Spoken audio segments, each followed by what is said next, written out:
Teamwork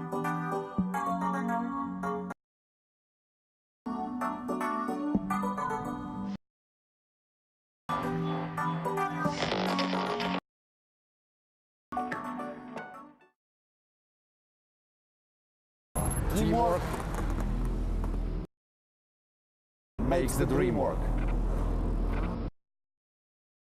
Et il n'y a aucune différence.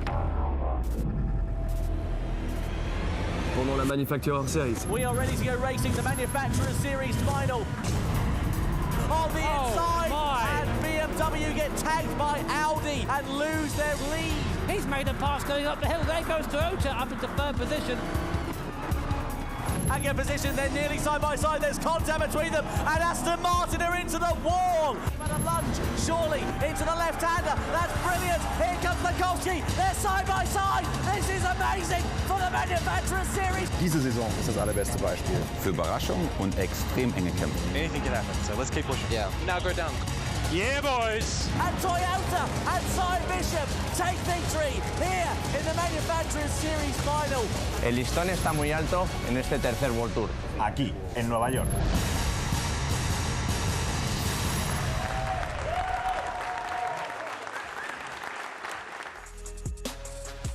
Hello and welcome to the FIA certified Gran Turismo World Championships, coming to you from the city that never sleeps, New York City. And I figured that, you know, if you're going to come to New York, it's go big or go home. And I use that theory for where I stay as well, hence why we're in this amazing penthouse apartment. Now, we had the Celebrity Pro-Am tournament yesterday, which went down an absolute storm, some spectacular racing. Tomorrow will be the Nations Cup, but today, most importantly, is all about the Manufacturer Series. So we're putting together some of the top drivers in the world, and they have got to get along and make it work to win this one. Let's see how it's going to play out today. You've got 12 teams, each made up of 3 different drivers from different countries. It's a time attack qualifier to work out their grid position. And then basically it consists of 4 races. So the first 3 races, it's each driver does 1 race. And then the final race, all 3 drivers have to take a turn at the wheel, and it's double the points. Obviously, at the end, whoever has the most points wins. But there is everything to play for, and that last race can really change everything. We had fantastic qualifiers yesterday. Each one of the teams picked the driver they thought would give them the fastest lap time to ensure that they had a great grid position. And the top 3 are looking a little bit something like this. We have Nicolas Rubelar with BMW in third. We have Coque Lopez with Toyota in second. And then in pole position, we have Michael Hizal with Subaru, which we haven't actually seen before. Jimmy caught up with him yesterday after the qualifiers. So that's the end of the manufacturers qualifying, and we have with us now in our headset, or in my headset, the top qualifier from the event, Subaru driver Mick Hizal. Mick, thank you so much for joining us. Congratulations, first of all, first pole position. How are you feeling about that? First of all, thank you. How do you feel? Like, it's a little bit weird to see Subaru on pole position because personally I expected to see some of the other popular and more famous manufacturers to be on the top, like Toyota or Mercedes-Benz. But I think this track also suits our car in the end, which helps us a lot. Like, for example, the Sector 2 with so many technical corners there. But yeah, it's great. I like to have pole and then kind of like try to survive the upcoming races till the end. How did you go about getting that lap time? Because Tom and I were kind of speaking during the session and saying that it was all about positioning your car. So you'd had a free run through the middle sector, but then you had a draft going up the hill. So were you really looking out for that on your lap? Were you trying to find someone to partner with? Firstly, I was trying to set a lap by only myself, like not having any slipstream at all. But then afterwards, I saw some of the other guys doing really, really good lap times. But by looking at the map on the TV screen, I saw there were so many groups being spread out throughout the map. So I was kind of like trying to also try out what would happen if I will have slipstream on my lap. And in the end, it turned out it was the best idea to use slipstream in the end, because this helped our car a lot on the straight line, because our car lacks a lot of horsepower, unfortunately, compared to the other cars like the Toyota or Mercedes-Benz. But yeah, that's basically the main strategy for the qualifying, for the overall qualifying. I mean, like trying to place your car in the right place to have the slipstream throughout the entire lap. Do you think you can repeat this performance for the top 6 qualifier? I reckon you can do that again? I think top 3 is possible, like realistically possible in the end, but as for the pole position, it is going to be very close against the Mercedes-Benz and Toyota, and I think also some of the other car manufacturers who made it to through the top 6 qualifying. So yeah, I'm looking forward to it, and hopefully we can get pole position there. Well, best of luck, Mick. Thank you so much for joining us. That's Mick Hazal there, Subaru driver and current top qualifier in the Manufacturers' Cup. Thank you. I got to say, headset interviews and team radio have to be my favourite thing about this job. It's great. But don't forget to join the conversation online, though. We do want to hear what you think. Our drivers are already talking about how excited they are to meet, you know, a certain Juan Pablo Montoya. I mean, I don't know, you've heard of him, right? He was just here, hanging out yesterday. Everyone's very, very excited to meet him because he is just disturbingly good at everything he ever turns his hand to. So unfair. Yeah, hit us up on Facebook, Twitter and Instagram using the hashtags below and let us know who you think will be the Michelin driver of the day. But I think it's about time that, I don't know, I've probably got to leave this really expensive apartment, I guess.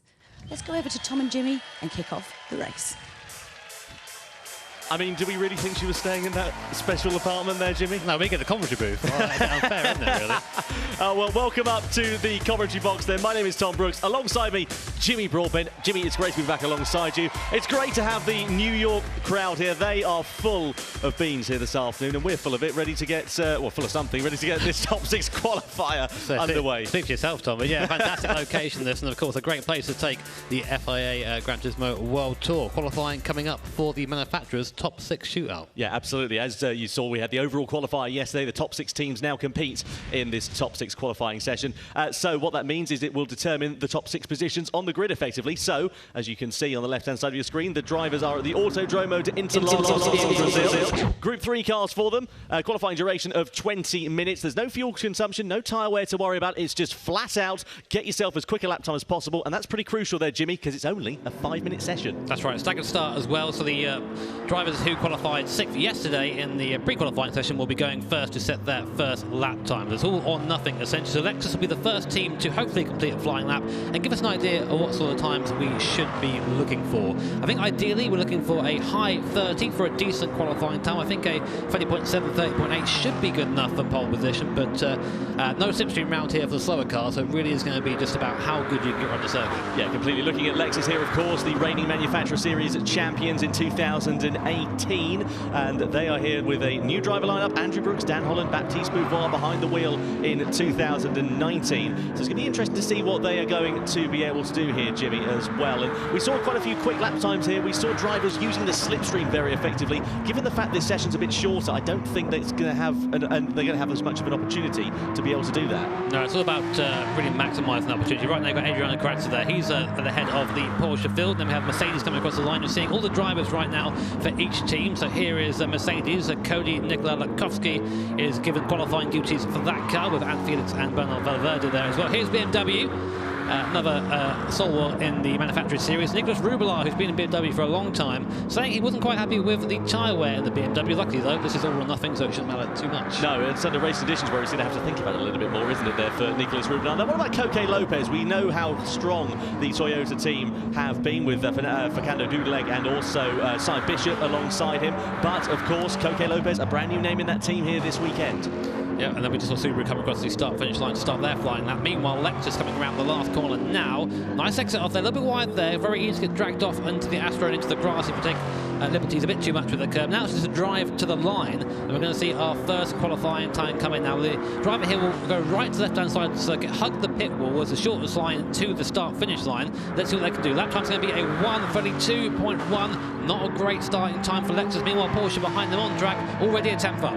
Absolutely right. Here is Porsche then of these teams, by the way. There are 3 drivers in each manufacturer, and on Friday they had to pick their qualifying driver, their time attack driver. That is the same driver in this top 6 qualifier as it was in the overall qualifier yesterday, and Porsche go to the top of the timesheet, a 1:32 flat for them, so a very good representative lap time. Now, what about Cody Lakowski? He's behind the wheel of the Mercedes-Benz team, and he's coming through the final corner and over the timing line for Mercedes-Benz. What can he do? It's fastest of 1:32 flat, just 400ths of a second faster faster than Porsche there. Meanwhile, BMW on a storming lap right now, 1.5 seconds clear of Mercedes-Benz in the middle sector, coming across the start-finish line to sit that lap. They lose it all coming up the hill to that BMW up the hill.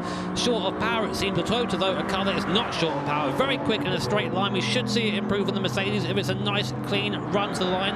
Opting not to hug the pit wall. They go fast. The first cars into the 31. Toyota are winners from last time out at Nürburgring. Here comes Mick Hazal, though, Tom. 2 temps up nearly. Yeah, Subaru coming over the line. Mick Hazal does it. Can he do pole? Yes, he can. A 131.9 there for Mikael Hazal. Absolutely brilliant stuff there for the Subaru team. Now, Lexus, they're a bit further down here on this lap, Jimmy. They're not showing their potential in this session, and running wide like that on that corner exit isn't going to help them either. Yeah, that'll be the qualifying over for Lexus, really. They're not going to improve for that time. They're already 4 temps down in the middle, and going wide at the last corner is not going to help. So we're very unlikely to see them improve from 5th position.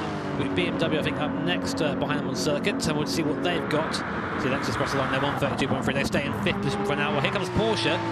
No, 2 temps down themselves on the fastest lap at the moment. They may improve if they have a good run up the hill, but it's all about straight line speed up here, and these cars are pretty close on the straights. They certainly are. Over the timing line come Porsche, then it's not going to be anything to write home about, I don't think, and certainly it isn't. They're a 1/10 of a second down. They do not improve in time. Meanwhile, Cody Lukovsky behind the wheel of the Mercedes-Benz also not going to improve on this lap. He's already 6/10 down in that final sector, so it's not a dream end to the session. It'll be the head of the second row at very best for Mercedes as things stand here. Subaru not doing too much. Likewise, BMW, they've really not shown their potential. They might be in contention to just move a little bit further up here, Jimmy, but it's not going to be anything too much to write home about. Over the line they come, and they lose time in that final sector. It's a personal best for them, but they don't improve in position. We're here for an upset, Tom. Mick Hazal didn't think he could get pole position in this Subaru with no drop, but here he is, top of the timesheets. Can Toyota go quicker?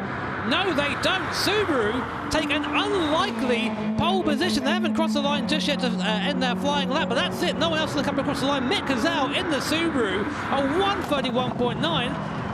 He doesn't look fast. No, that'll be something, well, I was going to say something to smile about for Mick Hazal, but certainly doesn't seem to be. A bit more of a bois expression there for the German-Turkish driver, doing a really good job in that session. There you are, there is a smile and a bit of emotion from the calm and cool customer, and a nice congratulations from Cody Lukovsky of Mercedes-Benz there as well.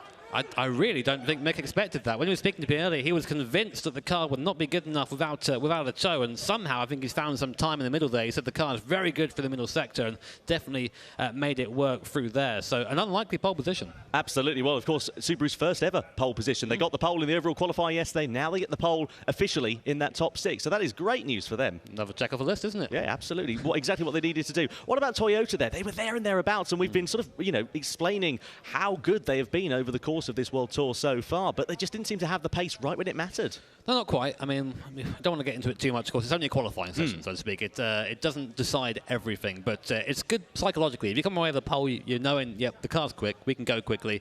And that'll just be that little psychological advantage there for Subaru over Toyota, I think. And BMW languishing at the bottom of the timesheets as well. I mean, I don't want to go on too much of a negative spiral, but that session, I mean, Nicolas Rubelar was saying how the car is lacking in terms of tyre wear. Seems to be lacking a bit of punch on the straights as well. I think the positive they can take from it is that they were through to the top 6, which is something, given that Nico was, again, quite negative about the car yesterday. So even being in the top 6 is an achievement. Not quite where they want to be, but no, it's better than starting last. Absolutely. And, of course, now we've seen the time attack drivers in the cars. Now they're going to change over to their race 1 drivers.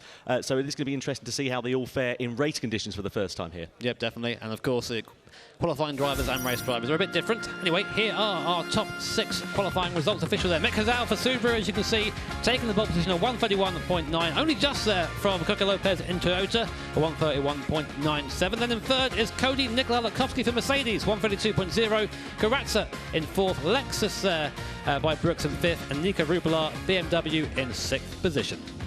Absolutely fantastic stuff. So then, race 1 about to get underway for the Manufacturer Series, but I think it's time we bring in Julia Hardy. Oh, look at that. I'm just coming from my really fancy apartment, which was apparently down there. Yeah, underneath the PlayStation Theatre. Yeah, let's not get into that. So, guys, how are you doing? Are you excited for this Manufacturer Series? This is pretty cool, huh? I think we're more pumped. I think the crowd are more pumped as well. Come on, guys. People are excited. Good. It's going to be exciting, isn't it? It's going to be thrilling. Yeah, it's really, really good. So, I mean, obviously a bit of a shocker there for Subaru. What are we feeling kind of going into that? Well, who are the kind of standouts? Now we're going to this race. We've got the top 6 out of the way. Now it's down to the full roster of drivers and of teams. Who's your pick? Who should we be looking for? Anyone's game, really, isn't it? That's the thing, is that we have such a wide range of drivers here.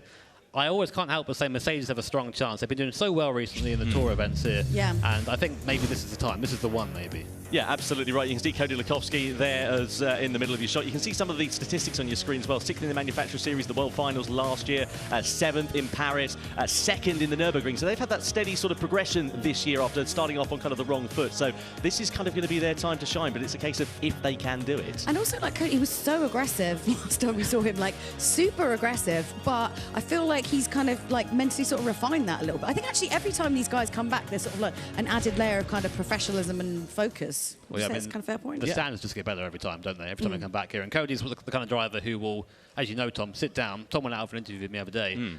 He reflects. It really does, yeah, he absolutely does. And it's worth bearing in mind, of course, Anthony Felix, Bernie Valverde, his teammates. Of course, it's not only a one-man effort in the Manufacturer Series. Bernie Valverde, Costa Rican touring car driver. Anthony Felix held in very high esteem in the World Tour rankings as well. So that is a very strong team lineup. Yeah. How about, I mean, so we've got, you're calling out Mercedes. Who else should we be looking at? Come on. It's hard to look past Toyota, really. We know how strong they were in the last World Tour at the Nürburgring. Course, yeah. You know, Cy Bishop, they've got Koke Lopez. He's been a nearly man so far this year more than anything. You can see Koke, he's in the seat as things stand at the moment. It's like he's been here forever. He has, yeah. He's part of the furniture. Yes, agreed. Yeah, he seems really, really focused as well, like going into this. They all do, actually. They all seem very, very focused.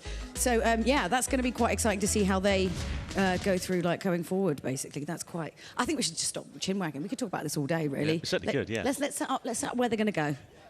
Yeah, absolutely right. Yep. Well, yeah, we will get on to that in just a few moments' time. But yeah, I'd say Toyota really in a good position. We saw their straight line speed, especially there in that qualifying session, Jimmy. Their pace over one lap is good. Their race pace, though, crucially, is very strong as well. So it could be a Mercedes-Toyota battle, but we could see a few surprises there. We know how Subaru were very quick in that qualifying session, but that doesn't always translate to race pace. No, definitely not. I mean, we can also talk about the rivalry between Cy Bishop for Toyota and Cody for Mercedes. But on that subject, we actually have an interview from that. If you missed it last time out, fantastic finale to the World Tour event in Nürburgring. Let's go and check that out. Right, let's start nice and easy then. So, the incident. Simon, can you walk me through that last lap? Okay, so when the last lap started, these guys have done an amazing job to give me a gap. Race from Toyota and Yamanaka and Kevin to put the car in this position, but now it's just a fist fight on the circuit, and it's between Cy Bishop and Cody Lukowski. I knew I just had to stay steady, not make any unforced errors. And then when I got to the straight, I thought, oh yeah, he won't be able to catch me. And then next thing I knew, he's coming up beside me. Here it is now, a straight fight between first and second, down the back straight, Cody in the slipstream. And he gave me a wee bump as we were going down to his last corner, so I thought, no, I'm just going to stay with us. So got to that last corner, I just knew if I didn't outbrake myself, then it was down to him to try and pass me around the outside, and we saw I haven't. So we got the win. Oh, he goes on! They're side by side still, and Toyota and Cy Bishop take victory here in the Manufacturers Series final. It's hard to kind of talk about rivalries because actually when you hang out with these guys, everyone's like super lovely. But when they're on the track, it's like different thing, totally. Why don't you talk us through the track that they're going to be racing on to start with? Yeah, the Blue Moon Bay Speedway, a first for the World Tour, and it's the infield layout as well. So it's not the oval layout that you might be used to having seen in events previous, but the infield section, it's a road course effectively, runs in an anti-clockwise direction, 3.3 kilometres here, Jimmy. Very fast and flowing in some sections, but that infield section, a few tight and twisty corners as well. Yep, it's a roval if you're here in the US audience, if you want to understand what that is. Best corners to overtake T1 and T6. T1 with the draft down the straight. If your car's quick in a straight line, that's a great place to do it. If you're good in acceleration and under the brakes, T6 might be better indeed. So we're using our Group 4 cars, racing hard compounded tyres, tyre wear rate at times 12. So whilst it isn't going to be a massive issue for our drivers out there, if you are hard on the tyres in the first few laps, you're going to feel it towards the end. Yeah, it's going to be crucial to make sure the time management is kept in place, and of course that'll bear more relevance as we go into the latter races, races 2 and 3, and of course the final later on. There's so many things to think about and consider in this. We'll do it for you. Yeah, thank you. Thank goodness for you. Okay, let's get the first race for the Manufacturer Series here in New York kick off. Could you please all be upstanding for the national anthem of the United States of America?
The national anthem of the United States of America plays out as we get ready to get the Manufacturer Series race underway here this afternoon. Let's take a look, shall we, at the qualifying standings to remind you of how the grid will line up going into race one here in New York City.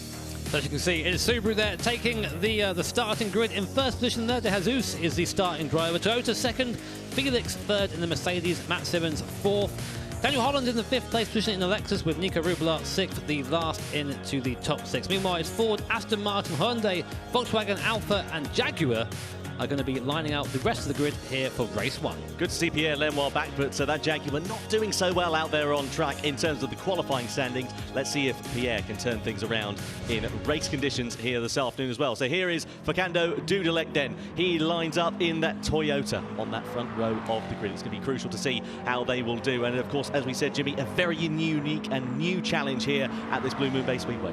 Yep, it's a circuit of two halves. I say that a lot, but I mean it here. It's a roval circuit, so half the track is very fast, very high speed. All about positioning your car in the slipstream in the draft in the right time. Infield, completely different story. If your car's good in the brakes in the slow speed corners, you're going to very easily make up some time. But there is Matt Simmons, GT Academy winner from yesteryear. Great to have him back again. Yeah, really is good to have Matt Simmons back, and we saw his performance in the Nürburgring was relatively impressive, and he'll be hoping for better things this time around. Now here are Subaru, the team that start from pole position. We get ready though to get race one of the Manufacturer Series underway here in New York.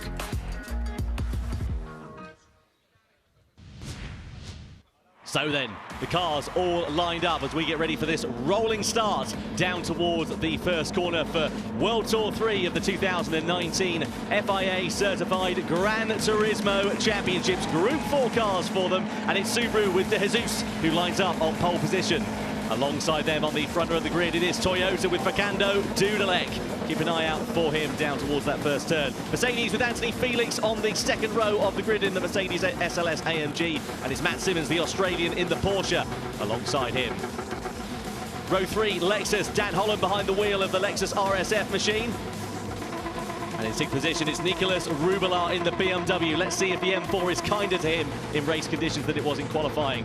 Ford with Armin Aga-Khan in seventh place. And alongside them is the Aston Martin, the American Nick McMillan in eighth position in the V8 Vantage. Then it's Hyundai with Connor Healy in ninth place in the Genesis. And then in 10th position, it's Volkswagen with Nishimura. And then the last row of the grid, Alfa Romeo with Daniel Solis, the American, behind the wheel of the Italian machine. And 12th position is Pierre Lenoir. Work to do for him from the back of the grid in the Jaguar. So cars now just lining up for the rolling start. It's a close rolling start, so a very good opportunity to get a pass done early on. It was Subaru leading off the front of the grid, something we didn't think we'd see at the start of this session, but Smiles over there down at Subaru Camp, Toyota there behind, and of course the AMG Mercedes always there looking to pounce on any opportunity. Rolling up then to start the first race here at New York. So then, Subaru, pole position. What can they do down towards that first corner? The good thing is it's quite a wide and open first corner here, so not a hard braking zone for them to contend with. We shouldn't see too many moves being made, but we will see the slipstream being taken into effect. Group 4 machines, to remind you, entry-level cars. They are modified production machines and all manners of drivetrains available, front engine, rear-wheel drive, mid-engine, rear drive, etc., as the story goes on. So Subaru on pole position then as they lead the field, ready to come over the line. So World Tour 3 in New York is about to get underway. The crowd are ready here. We hope you're ready wherever you're watching in the world. Manufacturer Series in New York is underway, and Subaru predictably get the best start. Everybody ducking and diving into the slipstream as we head down in towards that first corner. Will any moves be made? Look at Mercedes-Benz. They dart towards the outside line. Lots of moves and lots of anticipation as we head down towards the first corner. Subaru do hold on to the lead, but Toyota having a sneaky look and already certifying their intentions very boldly indeed. They go down the inside and are going side by side for the lead of the race. Lexus versus Porsche as well for third position. Subaru, though, do hold on. It is cutting across the nose of Toyota there and making sure the Toyota was not able to take the position away. All nice and clean back there. Lexus with a good start up into fourth position. BMW there in fifth. Mercedes, though, terrible start all the way from third down to sixth position. So a horrible start there for FT and to try going a bit wide at the first corner. Meanwhile, there, Lexus and BMW scrapping, and Porsche trying to harry Toyota. They're nose to tail now coming out of the infield section. And before we know it, we're almost back onto the oval. It becomes another straight line speed competition. Mercedes have had an absolute shocker of a start here, Jimmy, considering where they qualified. They're down into sixth position with Porsche making an absolute flyer of a getaway up into 3rd position. Keep an eye out for Jaguar as well there, Jimmy. They made their way from 12th up to 9th on the opening half a lap here. Yeah, great start there from Lenoir. Again, good to have him back on his competition. He's very much getting on with it very early on. 3 positions in the first lap. So 1 lap down, you see Subaru there going low on the oval section just to try and break the toe from behind. Meanwhile, behind Lexus and Toyota are looking to try and improve the position. Porsche on the inside. Lexus with the toe from Toyota in front. Porsche is just going to be, I think, outrun by Lexus. They're going to run all the way around the outside now. It's a very long left-hander. Lexus slots in up into a opposing position, and BMW is watching it all happen now. Coming into the infield section of one of the first big heavy braking zones here. And it seems the Subaru at the moment just about has it under wraps. However, that Toyota is looking very, very feisty indeed. Certainly is in this infield section. That is where the Toyota looks very strong, as you say, Jimmy. Subaru and De Jesus doing a good job of parking that car exactly where the Toyotas don't want to be, but they're going to have the outside line going into this hairpin. They try and go the long way round. Are they going to make the move? They're side by side to the hairpin. There's a bit of door bashing as they go through it, and Toyota hold the move. And look at Lexus. They've taken profit here as well. They've taken the lead away 3 wide into the left-hander. Toyota takes the lead away. Subaru amongst my Porsche as well. Lexus ruffled onto the outside, and keep an eye out for Mercedes-Benz, who are coming into play as well. That's what happens here. You start overtaking, the field just bunches up, and like that, Toyota take the lead, and Subaru go down to 4th place in 1 corner. But now it's another drag race. Porsche are right on the back of Toyota. This Group 4 GT86 isn't the fastest in a straight line, but that Porsche came in behind, currently driven by Matt Simmons, of course, vastly experienced. Looks to the outside here. Toyota driver goes to the inside to try and defend. Can Matt Simmons just go around the outside here, carry the speed? Let's see, coming down to T1. No, can't quite do it. He's going to try and cut back in, I think. No, the Toyota has the front end grip for now, but he should have the run coming out of his first corner, Tom. Yeah, look at that, and look at Lexus in the background going side by side with Subaru as well for track position. That is very exciting indeed. Porsche harrying Toyota, and look at the gap the top 2 have been able to bridge out to BMW here in 3rd position as well. So those top 2, whilst the others have been squabbling and fighting behind them, have just been able to put a bit of daylight between themselves, give them that little bit of a buffer here, which is going to be very important if they start scrapping. Only a short rate this. We had a penalty there for Hyundai. There's a contact that we didn't see on camera right there, but of course our stewards are very much on top of that. Here's a replay. I think we're going to see what happened here. Looking for Hyundai just in the pack there. You can see just in the middle, coming down to the inside here.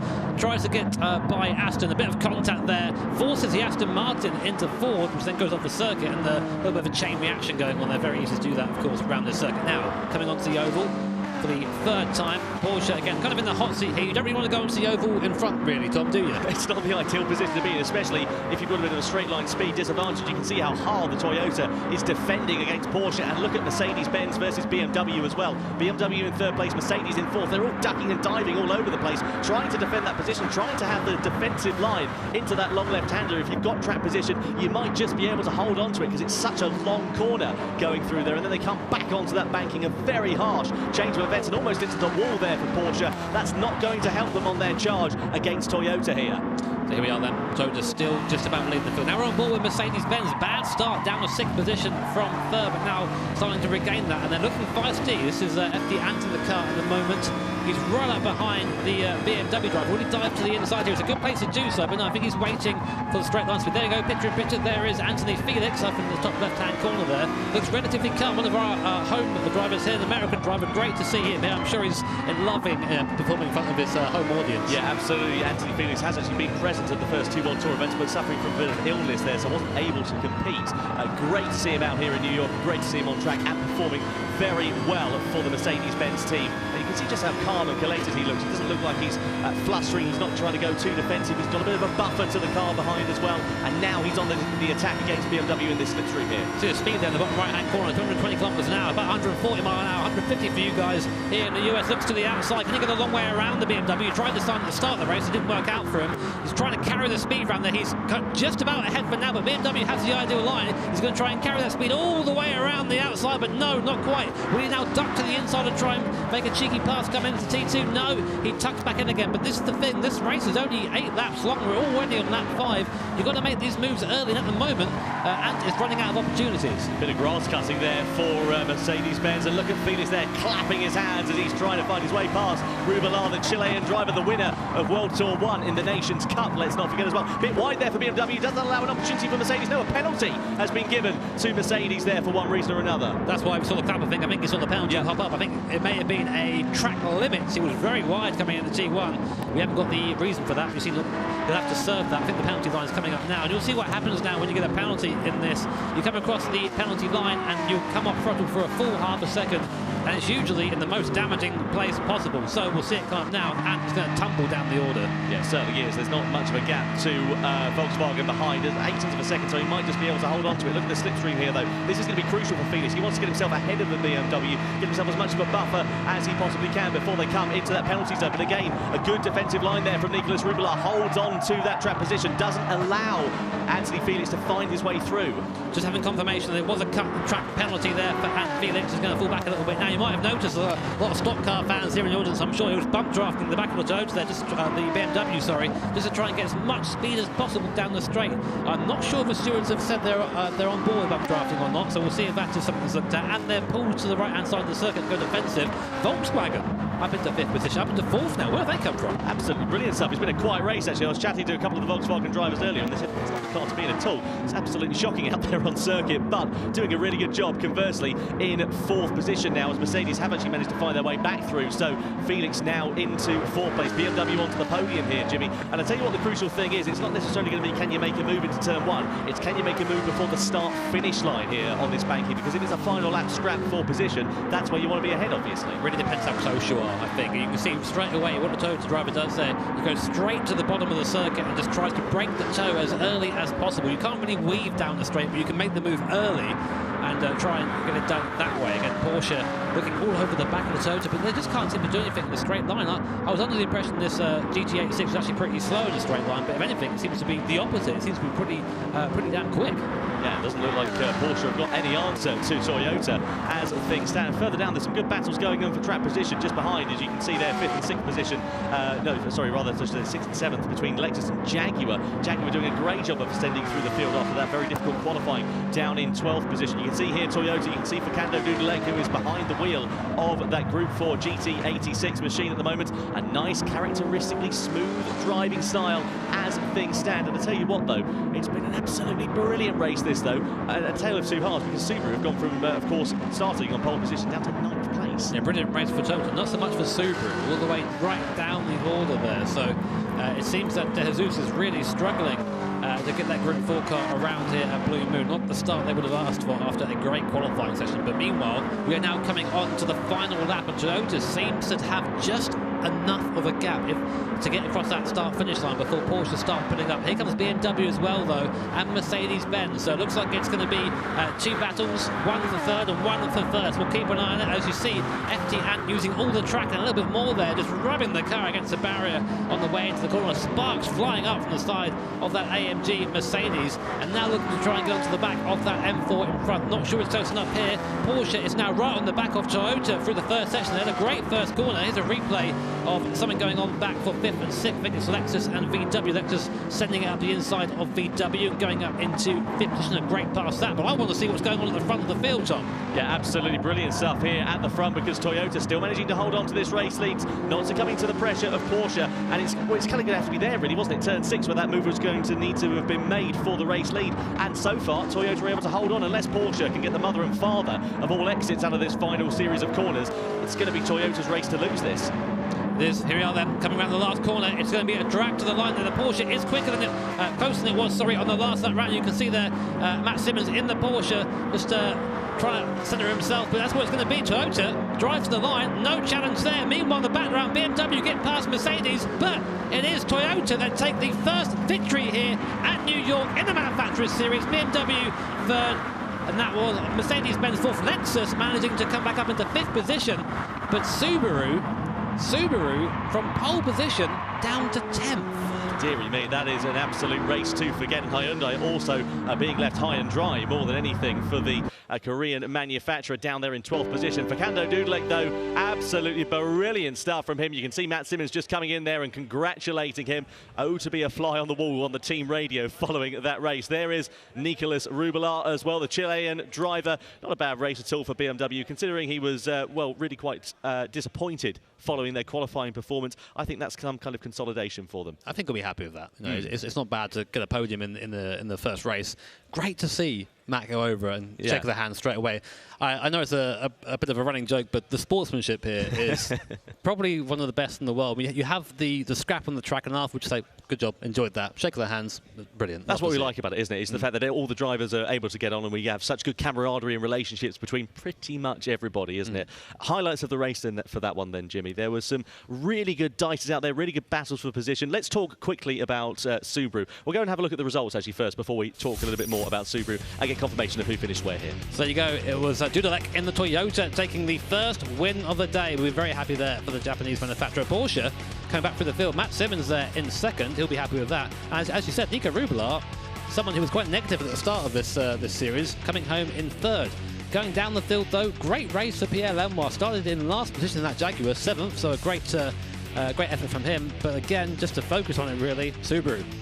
Terrible for them. Yeah, absolutely terrible. Good, it's got to say for Aston Martin, considering they won World Tour 1 in the Manufacturer Series down there in 8th position with Nick McMillan behind the wheel. That's not where they want to be at all. No, not at all. But we're going to go to some replays now at the moments of the race. So here we are. Here was the start. Subaru, of course, taking the pole position. Not really want to be on the no. We want to try and get into the draft of the guy behind you, but it was quite scrappy at the start. Lexus had a good start, almost getting alongside Porsche. And Porsche, who were, of course, coming home in second place at the end of the race, ended up in 5th. So here was a scrap, 3 wide on lap 2. This is where Toyota inherited the lead, and Subaru got muscled out through the middle there, going from 1st down to 5th. That was the beginning of their downfall, really, for Subaru in that race, wasn't it? You can see there side by side with Lexus. Here was BMW versus Mercedes-Benz here as well. Lots of great racing going on. We've got some team radio going on between these drivers in this race here as well. So we'll piece together what happened. Here is Anthony Felix. That's the penalty there being given for the Mercedes driver. Got a track limit. Yeah, a track limits penalty confirmed there for Anthony Felix. Disappointment there for him, really, but he did manage to turn things around towards the end of it. He did. Put the car home in 4th position, but of course it was Toyota and Dudalek who came away with the honours, and here was it there. Across the line, nice and easy. 1 race down, 2 to go for them. Absolutely fantastic stuff. Toyota then take victory in race 1 of the Manufacturer Series. There we go. Nicely done from Anthony Felix in the podium positions as well. Great stuff from him. Great recovery following that penalty. Great to see here in New York. In the meantime, though, let's head down to Julia, who's with our Toyota winner of race 1 in the Manufacturer Series. Well, actually, I've got 2/3. You haven't won anything yet. Not yet. Not yet. Not yet. No. How do you feel after the race? Amazing. Yeah. This feeling is amazing. Yeah. Yeah. It's good. Does it feel good? Because obviously, you're in a team. Do you worry about, your team members? My team member is the best. Yeah. They've got some amazing camaraderie here. So, I spoke to you yesterday, and you didn't seem like super positive about moving into today, but it's going all right.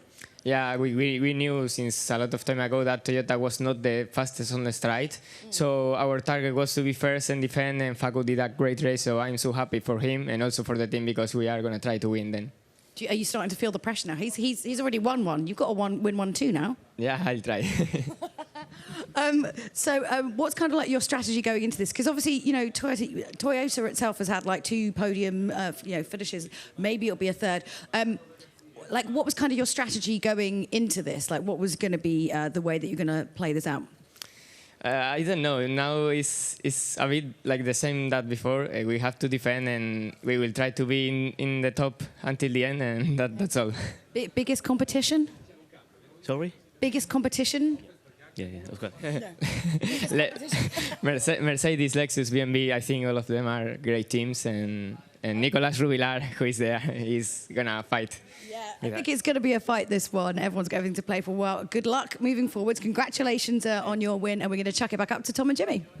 Yeah, thank you very much indeed there, Julia. Good to hear the positive attitudes of both the Toyota drivers, and they've got reason to be smiling after that one as well. Julia, brutal with Lopez there, saying that 1-1 before. It's like, don't rub it in. I don't think he wants to hear that. Well, the focus now shifts, obviously, to race 2 of the Manufacturer Series here in New York as well. So let's take a closer look at the Lago Maggiore circuit, shall we, for this 2nd race of the afternoon of the weekend. It's going to be interesting to see how this one fares. Another fictional circuit on GT Sport here. Jimmy, we've got it on the TV screen behind us as well, as you can see, nicely demonstrated there. 4.1 kilometres long it is. Tight and twisty corners to a point, really, sort of turns 2, turn 7, but nice and fast and flowing for the relative most part. Yeah, shorter circuit you may be used to seeing on the GT World Tour. This is the West circuit, so a bit slower. A lot quicker in the first sector as well. After you come out of T2, you can carry a lot of speed all the way down to T7. T7, of course, that awesome corner we love oh so much, the roller coaster corner, very, very high camber, so easy to get on the inside there and get an overtake done. But again, Group 4 cars racing hard compounded tyres, and that 12 times tyre wear, meaning that tyre wear, not a massive thing for drivers to think about, but if you are out there scrubbing the tyres, it is going to affect you.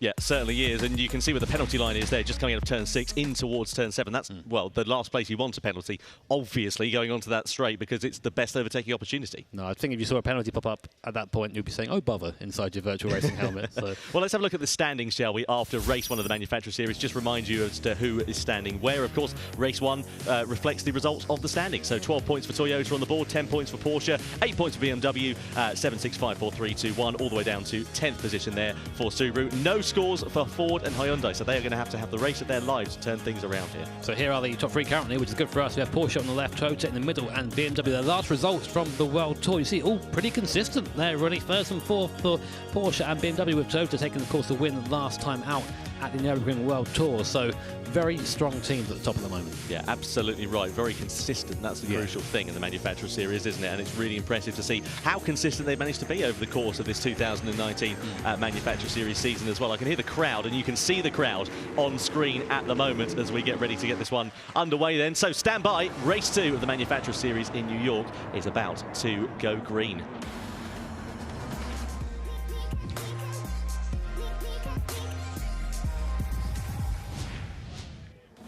The cars lined up then on the grid. Another rolling start. Group 4 machinery.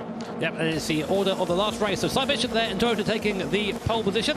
Behind him, it's Mike Pinnell in the Porsche. Great to see him back at another event. We have Ezeri there in the BMW in 3rd position. Then down in 4th, Mercedes-Benz with Valverde, Costa Rican touring car driver. He's going to have to get his elbows out round here if he wants to improve his position. Then we have Beauvoir down in 5th in the Lexus, another strong contender in this Manufacturer Series. Smith there in 6th in the Volkswagen Scirocco. Great to see that car being wrecked again. We have Vini Neto there all the way from Brazil in the Jaguar. Great start for Jaguar from 12th to 7th in the first. Can they progress further? Then we have Kochi there in the Aston Martin. In 9th position, Alonso Regalado, the Peruvian driver, in 9th position. Alongside him is Takuma Miyazono, new name for the World Tour. Great to have Miyazono-san here. And then in 11th place, Adam Wilk, the Australian, in the Ford Mustang Group 4 machine. And the Hyundai, bit work to do for Nicola Romero. He is in 12th position in the Hyundai Genesis. So a rolling start, a very long rolling start here as well, Jimmy. These guys have got to go around quite a few corners. Racing hard tyres for them, so strategy not so important as things stand in this race. It's only a 7-lap race, but they are still going to have to be relatively careful towards the end. Yep, definitely. Of course, 12 times tyre wear, so it's 12 laps around here. Is 1 lap is 12 laps on the tyre, I should say. Of course, coming around the last corner now is a long sweeping left-hander, which brings us into the start-finish line for the start of the race. Hot pick for this race. I'll have to put my money on Mercedes-Benz. Such a strong lineup in that Valverde at the wheel. Hard to pass the Costa Rican touring car driver. Yeah, it's interesting, isn't it? I tell you who I'm keeping an eye out for, Volkswagen. They were very competitive in that last race. They're a lot better than we expected them to do. So they start in 6th position. Be interested to see if they can try and turn that into a top 5 or potentially even a podium. Yep, so here we are then, the start of race 2 here at New York. Toyota take the pole, rolling start. First corner is a left-hander, so those quick in a straight line may be able to do something down into T1. So 3, 2, 1. And here we are then, second race here at New York in the Manufacturer Series of the World Tour. Red Toyota there with a good start coming down to T1. Porsche strong in the straight line, immediately going out on the attack up the inside. BMW looking to the outside through T1. He'll be on the inside for T2. And you can see there Valverde in the back in the Mercedes. Him on the screen right now is just trying to find a position. BMW and Porsche side by side. Next corner is a right-hander, so they'll have the advantage here. Pushing out Porsche a little bit wide there. I think there's a little bit of contact between the two cars, and now it's a drag race down the long straight. Mercedes there, it's deep in the slipstream of BMW. The top 4 have already broken away from the pack behind Tom. Absolutely fantastic stuff. Nose to tail Porsche, BMW and Mercedes-Benz run as they come on that long run down towards turn number 7. Good straight line speed here for Toyota. Look though at Mercedes-Benz, they were attacking against BMW into the right. How do we go up? Porsche dive down the inside. inside as well as BMW, Porsche and Toyota. Oh, my goodness me, big drama there as Toyota get absolutely mugged from the race lead down to 5th position. And now it is BMW, Mercedes, and then Lexus who are in the top 3 places. Tell you what, if you look up Send in the dictionary, you'll find that example next to it. That was well up the inside there. The position was his, but there was contact after that. And that's where the stewards will be focusing their inquiry. So right now it's BMW, Mercedes, Lexus, 1, 2, 3. At the moment, Porsche in 4th, Subaru up to 5th position there, from 10th on the field to Subaru with a fantastic start, but Toyota, conversely, from pole down to 6th. Absolutely fantastic stuff. So here we can see Miyazono behind the wheel of the Lexus. Sorry, Miyazono rather, I should say. The Japanese driver behind the wheel of the Lexus. Incident under investigation there for Volkswagen and Jaguar as things stand. So things not having gone Volkswagen's way, the commentator's curse is still well and truly alive because they've gone backwards in the opening lap. Here into that left hand, a bit sideways there for BMW. That's going to be compromising their run in this opening sector. Yeah, the run out of this corner, the hairpin here is the most important. It's very quick now for the last part of the circuit. Here's a replay what happened. Here's BMW. You see Porsche in front, just sends it up the inside of Toyota. The move is clean, a bit of a dive bomb, but he's there. BMW comes through too, race behind, and the Porsche going wide and goes up into 1st position. So a bit of a scramble there, but BMW definitely coming out the victor. It certainly seems that way. Just been given confirmation in my ear that Volkswagen have been given a penalty as well to compound their woes following that contact of a second. Here you can see Lexus first. It's Mercedes-Benz down in towards turn 7 we go. Lexus on the inside, Mercedes on the outside. Up the inside go Lexus. Can they make the move stick? Can they do it? No, they can't. Mercedes hold the line around the outside. They'll have the inside line into the following left-hander, and they do manage to retain that position against the fighting Japanese manufacturer. It's a great thing about that corner at the bottom of the circuit is that you can use it. T7 down there. There are multiple lines through that corner, but meanwhile, we'll get back to that. Mercedes-Benz looking around the outside of BMW there, coming to the last part of the lap. That's side-by-side, forced out onto the curb. There's a Mercedes-Benz driver, and they're just keeping it nice and clean for now. It's going to go over the curb on the inside. Then Mercedes-Benz muscle their way up into 1st position. What a move there. Absolutely fantastic stuff. Bernie Valverde behind the wheel of that car, the Costa Rican touring car driver,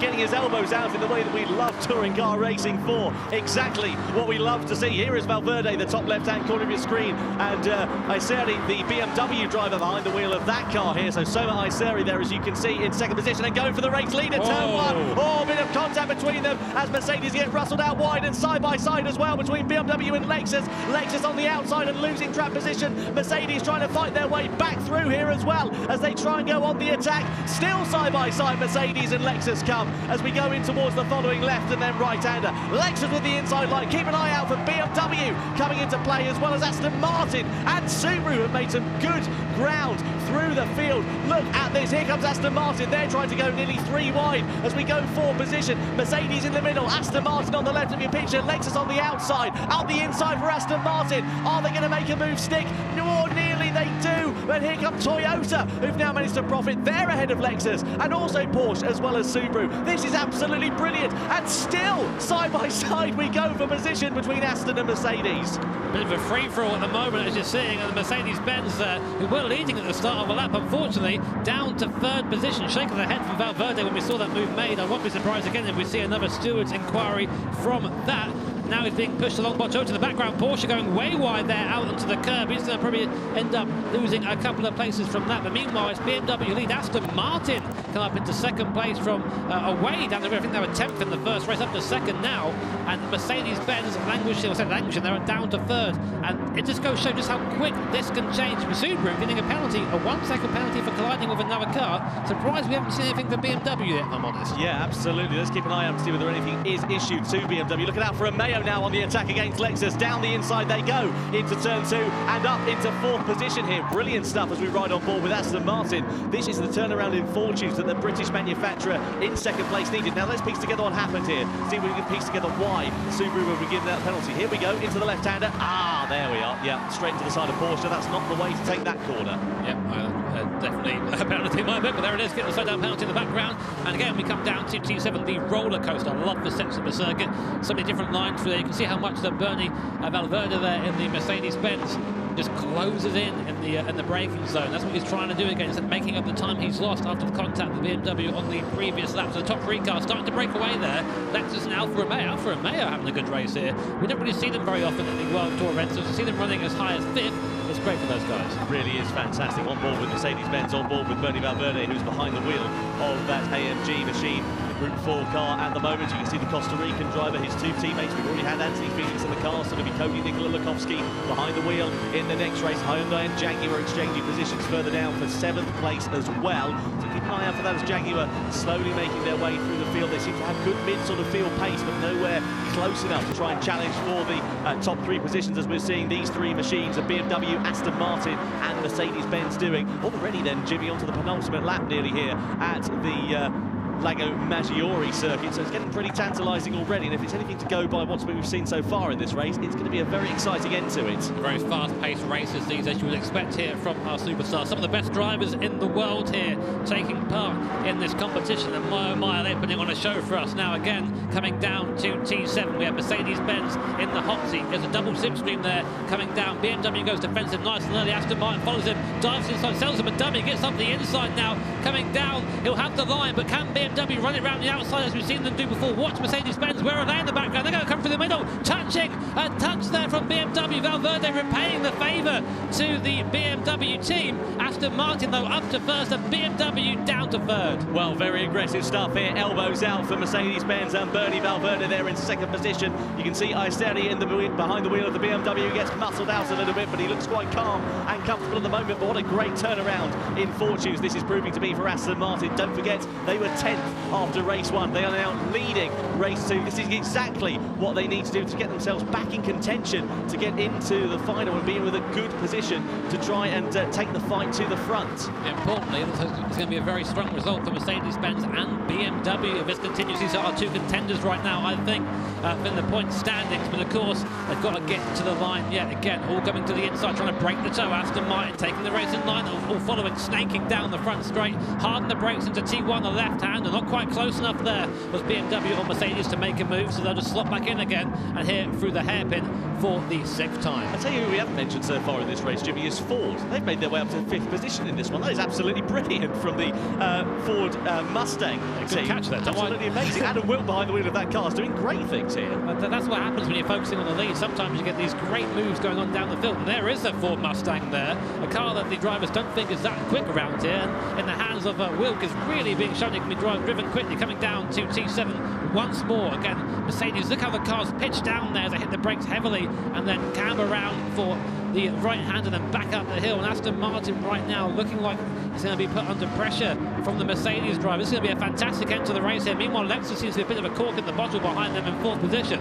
And Wilk, the Australian driver in the Ford, he's not done yet. He wants another position. Well, absolutely right as well. Let's keep an eye out for the Ford and keep an eye out for Wilk behind the wheel of that car. The Australian driver is doing really good things in that Mustang. Didn't have the potential to perform in race 1, but it has got the potential to fight for the top positions here in race 2. And look at Mercedes now. They are right all over the gearbox of Aston Martin coming in towards the final corner. Surely they're going to try and set themselves up for a move here on this final lap.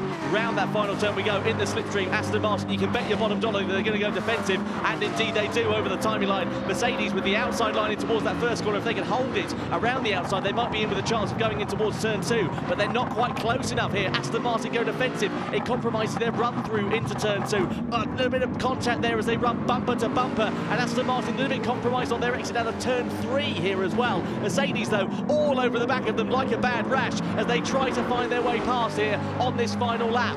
Shibe there, just looking just very cool for the position he's in right now. But this is going to be it. This is the moment to decide the race. Aston Martin going defensive nice and early. Mercedes-Benz following in the draft. We'll have to then go back to the race line. Let's see Valverde there using his experience as the Costa Rican touring car driver. Tries to go around the outside. Can he carry the speed? Watch the inside. Watch the BMW. Are they close enough to make a move here? Not quite. They're going to have to run up the hill now. Look, Mercedes are now under threat from BMW. This could be it. Where are Ford? Ford up to 4th position. What a move from them, but Aston Martin I think are still in a position to take this win. But there's an incident under investigation there for Ford and BMW for colliding with another car. They've just been given a warning, so it won't affect their race position in towards the final series of corners we go. Aston Martin still holding onto the race lead. If Mercedes-Benz can get a really good run through in this final sector, they could be on to try and make something work against Aston Martin, but they're not quite close enough at the moment. Aston Martin and Kajibe have got an absolutely brilliant pace behind the wheel of their car through the final corner. corner we go,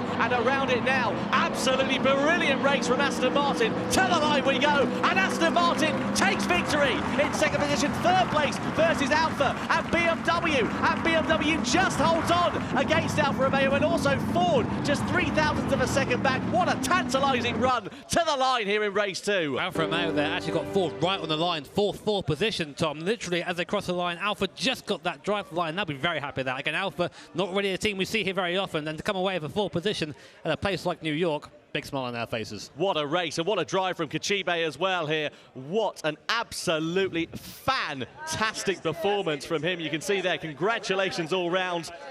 Good to see that as well. There is Bernie Valverde just giving his congratulations to Kachibe. A mature drive, and exactly what he needed to do as well. Given their difficulty in race 1, that's put them right back into play here after race 2.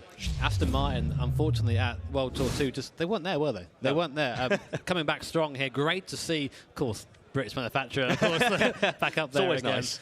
But that was an interesting race. I don't think we knew who was going to win that until we got to the last couple of laps. Mercedes-Benz, let's talk about that right now. Great race for them in terms of points, but I think they could have really come away from that. I think the move for them is when they had BMW come over the inside at T1. Bit of contact there. I think that's a bit rough for my liking, but Stewart didn't see anything wrong with it. Yeah, we'll have a little look at a replay of that, so we can analyse exactly what happened between Mercedes and BMW there. But let's bear in mind, rather, I should say, Valverde was our hot pick going into this race, and they finished in second position at the check flag. So it's Toyota that led the way over the timing line to lead the way at the first corner. Porsche were having a bit of a dive, though, and trying to make their way through. Weren't quite able to make anything stick as BMW looked pretty aggressive. But here is Toyota leading the way, but there was Porsche, the lunge of all lunges to end it, and that really sort of unsettled Toyota's race, sent them right down into the lower ebbs of the top 5. A rude move, but a fair move. And here is Mercedes-Benz going around the outside of BMW. We actually have a little bit of radio chatter from these guys. See what they were talking about mid-race. Go, hug the inside. That's a good job. Keep going. Okay, let me take it on from here. Thank you. Being told to, like, shut up, I know what I'm doing. Yeah, leave me alone, I know what I'm doing. Oh, there was the incident between Subaru and Porsche that gave Subaru a 1-second penalty and really undid their race. They were in the lower half of the top 10 for the rest of it, there and thereabouts. Now, here is Aston Martin versus Mercedes. Aston Martin on the inside, Mercedes on the outside, and that was the corner there, turn 7. Keep it simple. Keep going, you're fine. Just gonna keep second, it's better, mate. Yep, yeah, it's a good idea. Yeah, keep it calm and collected. There's no point battling for it if you're going to lose out. That was over the timing line then. Aston Martin taking a very well-deserved victory. Mercedes-Benz and Bernie Valverde settling for second best, and quite clearly the mature decision there.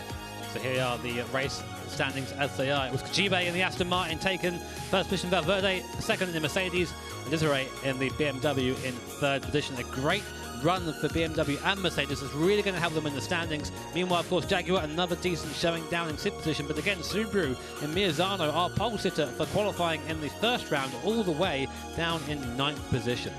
Well, there we go. How quickly things can change here in the Manufacturer Series for the 2019 FIA Certified Gran Turismo Championships. Some big talking points from that race then was obviously the contact between Mercedes-Benz and BMW here, Jimmy, as well. You thought it was a little bit unfair, bit too much argy-bargy going on there. I mean, I like racing. You know, I like rubbing is racing, as they say here in the States, and I agree with that to an extent, but it seemed like he was very much moved out of the way in that case. Stewards didn't agree, that's fine. I'm not a steward, I'm a commentator. There's a reason why. But they seemed happy enough with second place, I think. Yeah, absolutely. Again, as I said, the maturer decision sort of thing, the sensible man sort of thing. It's a bit sort of Alain Prostish, wasn't it? You know, Alain Prost was a case of a driver who wouldn't necessarily take those risks, for example, and would settle for those positions. Exactly what they need to do, getting those points in the bag and not ending up in the barrier. Yeah, definitely. And again, Bernie's just showing his example there as a racing driver. Anyway, go down to Julia now and get a closer word with some of our competitors. Now it's just me and my opinions of everything. What happened to Porsche? What happened to Porsche in that? Started off so very strong at the very start, great grid position, and then went all the way down. What's most interesting, though, is obviously Aston Martin. That's completely fantastic. And actually, what's kind of like building now is a little bit of a story in the fact that, Aston Martin and Toyota are very, very similar when it comes to actual wins. So, of course, we've got, Aston Martin, who were like third in the kind of worlds and first at the World Tour, like in Paris. And then Toyota obviously came second in the worlds and first in Germany, which was only very, very recently. So actually, they're pretty close there. This could be the one to kind of. This could be definitely the one to watch. I'm excited to see how that's going to be panning out. You guys, though, we still want to hear from you about who is the Michelin driver, your favourite driver of the day. Do let us know your thoughts about who that should be, and we're going to sort of obviously go through that a little bit later on. We're excited to know exactly what you guys think. You know, you're watching at home, you're seeing all of this. So next up, obviously, we are 2 races down in our manufacturer series. We have the 3rd race, so it's the final driver from each team is now going to be getting behind the wheel, which is a lot of pressure, either to keep up or to somehow bring their team back. And after that, we'll have the 4th and final race, which means that every single one of those drivers will get back in that rig and race. And of course, it's double points. So who knows what's going to happen, because we have seen some pretty major upsets beforehand. You know, you just can't tell. And with that in mind, let's throw it upstairs to Tom and Jimmy. Guys, off you go. Yeah, thank you. Excuse me there, put my microphone back down. Caught me off guard that we had the makeup person up just a few moments ago. More on that, I'm sure, later. Anyway, so it is time for race 3 of the Manufacturer Series here for the World Tour 3 event. And, well, the Fuji International Speedway, what a track this is going to be, and what a lineup we've got in terms of drivers as well. We'll go on to that in a few moments' time. But this Fuji International Speedway, we know and love it for all the right reasons. We've seen some great racing here in the past. I remember all back in Salzburg, I remember that fantastic finale back there. Oh, yes. I assume we're seeing the same sort of thing here, but it's a bit of a difference this time. We're actually moving up to the Group 3 category of cars. A bit quicker, these cars, on the racing hard compound tyre. Again, an accelerated time rate, meaning that our drivers are going to have to try and conserve their tyres. Best overtaking zones for me, T1, definitely. Long straight down there, very easy to slipstream and tuck in behind the guy in front, duck out at the last second, get up the inside, get the move made. Lots of action here at Fuji, I think. And T10 as well. We know how drama-filled that was if we look back to the World Tour event in Paris earlier on in March. So keep an eye out for that. Now, in terms of the driver lineup for this one, Jimmy, Mick Hazal, Koke Lopez, Cody Nikola Lakowski, Adam Sassuillo, Thomas Leonhardt, Shogo Yoshida. That is a driver lineup to behold, isn't it? Pretty stacked, isn't it? It's going to be pretty mega. Let's get ready then to go, shall we?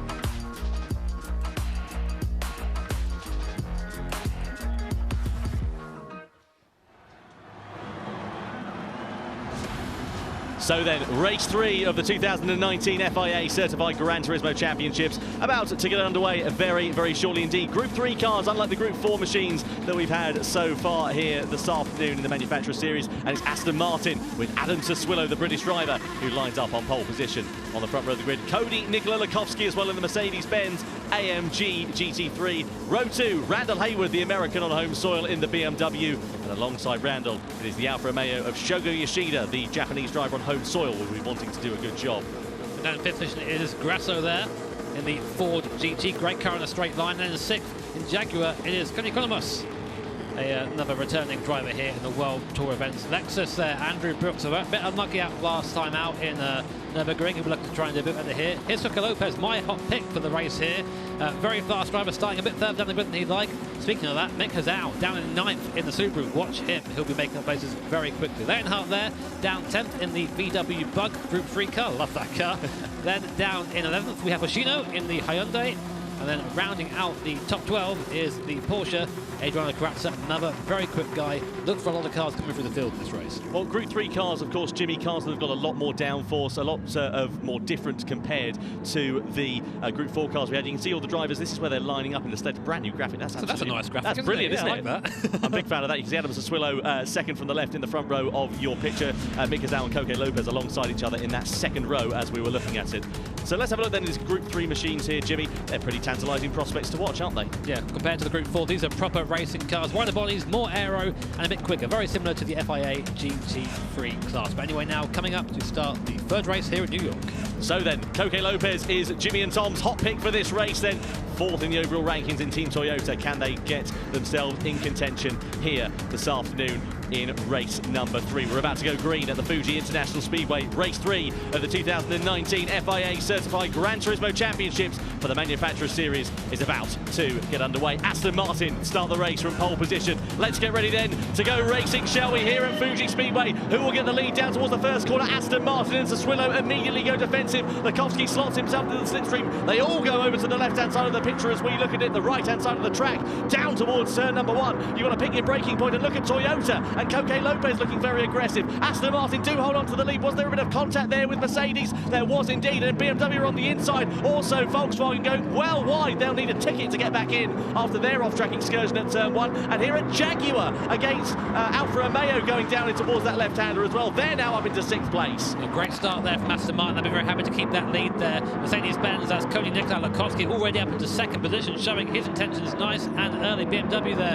in 3rd. Then back behind them, Ford and Lexus. So actually not much of a change in the top lot for now, but VW, not quite sure where they were going. That reminds me of Portier back in Paris, where he just forgot where he was going for a second there. Here we're now on board with the BMW coming down to T10. A great place to try and overtake if you're close enough. Not quite close enough right now. 240 kilometers an hour before getting on the brakes. It's about 150 mile an hour for you guys here in the US. There's Randall Haywood there, home driver. He's got the crowd behind him here, looking to try and get a good result in that BMW. Let's see if he can try and do that as well. Coming in towards this final sector, it's really, really slow, and you're waiting and waiting and waiting to get on the power going through here. And when you do finally, it is a blessed relief, I can assure you. So let's keep an eye out and see how the drivers do. A bit of a slip and a slide there for Haywood. That allows Ford to get into the clutches of them as well. And Ford, of course, being driven by Martin Grasso here. So let's see if Grasso can find his way through against the American driver. Lexus also in and amongst the mix there, as well as Jaguar in the opening stages. But look at the lead that Aston Martin have begun to pull out here. They're on the start-finish straight now. They go over to the right-hand side of the track. BMW also in and amongst the mix, as well as Ford here. And Ford trying to attack against BMW as we come down towards turn 1. They've got the slipstream. They're going to have the inside line. So not so defensive here for Randall Haywood behind the wheel of that car. Down in towards turn 1. Ford and Grasso are up the inside, and now they're into 3rd position. Brilliant bit of moving there, but a switch back from Randall Haywood as they go a little bit wide on the corner exit. Did he manage to find his way past? No, but Ford was able to hold on to that 3rd place. Pretty textbook there, using the drive down the straight just to get a slingshot past the guy in front, and Randall Haywood goes up into a podium position in this race. Meanwhile, Aston Martin and Mercedes-Benz, Adam Swillow and Cody Nikolai-Lukowski, these guys are veterans in the Gran Turismo World Tour events. So they've all been here before, they've all done this before. Being trying to replay right now, this is Porsche, Hyundai and Volkswagen. Now look for VW and Nerfus. This is the start of the race. They just check out, off they go. Here's Porsche diving in, big contact there, Toyota being hit as well, and Lexus. So I wouldn't be surprised if we see maybe a slap on the wrist for the Porsche. There you go, it's now under investigation. And quite rightly so there as well. That's a clean-cut penalty in my book for Porsche there. Look at these two though, Aston Martin and Mercedes-Benz. Adam Swillow versus Cody Nikolai-Lukowski. Here is how the live points would stand after race 3. You want it close to the manufacturer series? How about the top 2 manufacturers in this race being tied on points going into the double points final here? And look at how close they're running, nose to tail. Look at Mercedes-Benz and Lukowski piling that pressure onto the Aston Martin. I don't think they'll think about a move into that final turn. They'll use it and wait for that slipstream on this start-finish race, and maybe they'll help each other along to make that gap up to 3rd place. Looks like Adam was trying to slow up Cody on the exit there, but I don't think that's going to really work down here. That AMG in a straight line is pretty quick, so that V12 is no slouch itself. Slipstream down here. Adam Swillow goes to the inside. You're now looking at Cody Lukowski, the Mercedes driver. He's on the outside, chatting away to his team radio whilst going down the straight at 270 kilometers an hour. Who's going to be the latest breaker? Cody's late in the race on the outside though. Adam on the inside, turns in on Adam there. I don't know, Adam really didn't have anywhere to go at that point, and now it's another drag race now coming down to T2. It's a left hand, so Cody's got the inside here. This should be all done and dusted, but no, he tucks back in behind, thinks, you know what, I'm going to wait and get back on the slipstream and do it easy again the next lap. The thing these two need to bear in mind, if they start squabbling amongst one another, it's going to allow Ford, BMW to come back into play here in this battle as well. So they need to be sensible, and that's exactly what Cody's being, although he is having a lunge down in towards that left-hander against the Swillow. Up the inside comes the Australian against the Briton. Side by side, Mercedes-Benz versus Aston Martin. Aston with the inside line into the following right-hander. Now down into the run for turn 10. Bit of an arm wave there for Lukowski. He doesn't seem too pleased with the Swillow's tactics. Hard on the brakes we go, and a bit of a weave under braking there from Swillow as well. I think that was okay. It was just early enough for it to be all right, I think, in my book.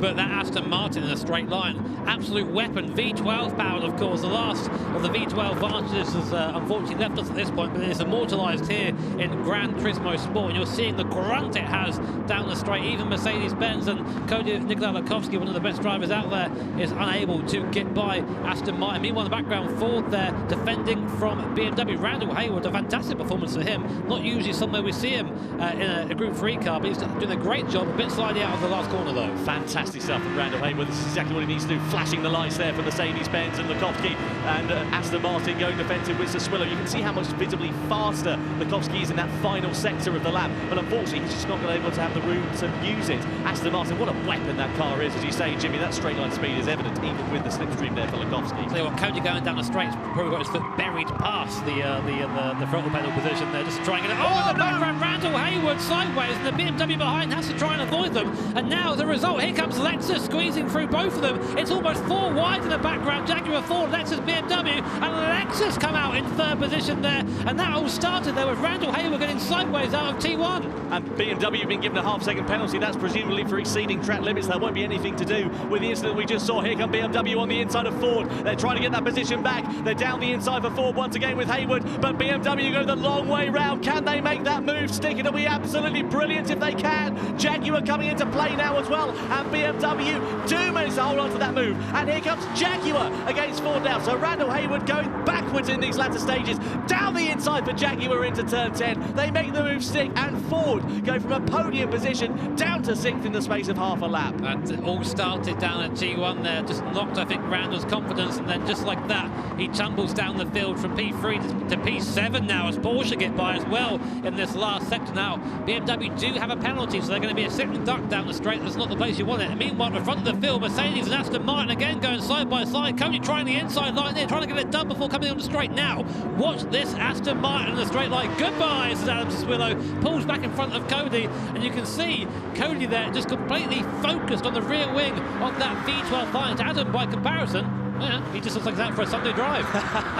Certainly does. Side by side they come down the start-finish straight. Aston Martin once again trying to defend their lead. Oh, a bit of contact as well, a bit of door handle bashing, and again gesticulating from Cody, Nicola and Lukowski.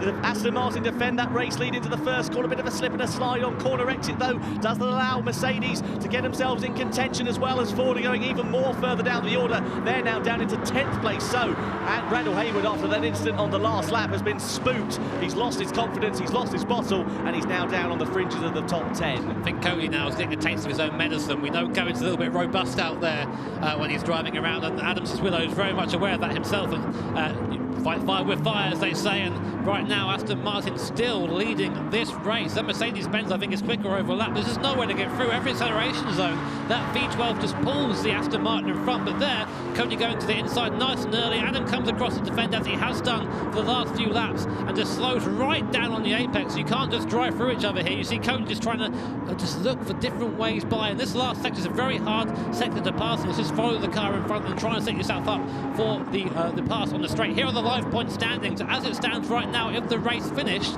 it will be tied going into the last round. These races always get closer and closer, and talking and close. Mercedes, oh, was that contact there? I think actually that was just sideways there from Adam. He's now on the outside and just about comes across and still retains the position. This must be so frustrating for Cody. I think he's very frustrated. You can see that visibly. We saw his gesticulations, and you can see the body language of the Australian driver as they go defensive once again, coming onto the final lap here as well. And look as well at Lexus, who are getting themselves in contention for this race lead battle. Final lap time here at Fuji Speedway. Down towards the first corner we go. Aston Martin defend. Mercedes attacking once again. Mercedes trying to go the long way round, and he does it. What a move from Cody Lukowski. Does he manage to hold on to that lead at corner exit? Yes, he does. What an absolutely inspired performance from the Australian. That was a great move, and he had to make it. But now he had Aston Martin, he had Adam Swillow in that V12 right up behind him, and we know that any acceleration zone, that Aston Martin is going to out-drag the Mercedes. Can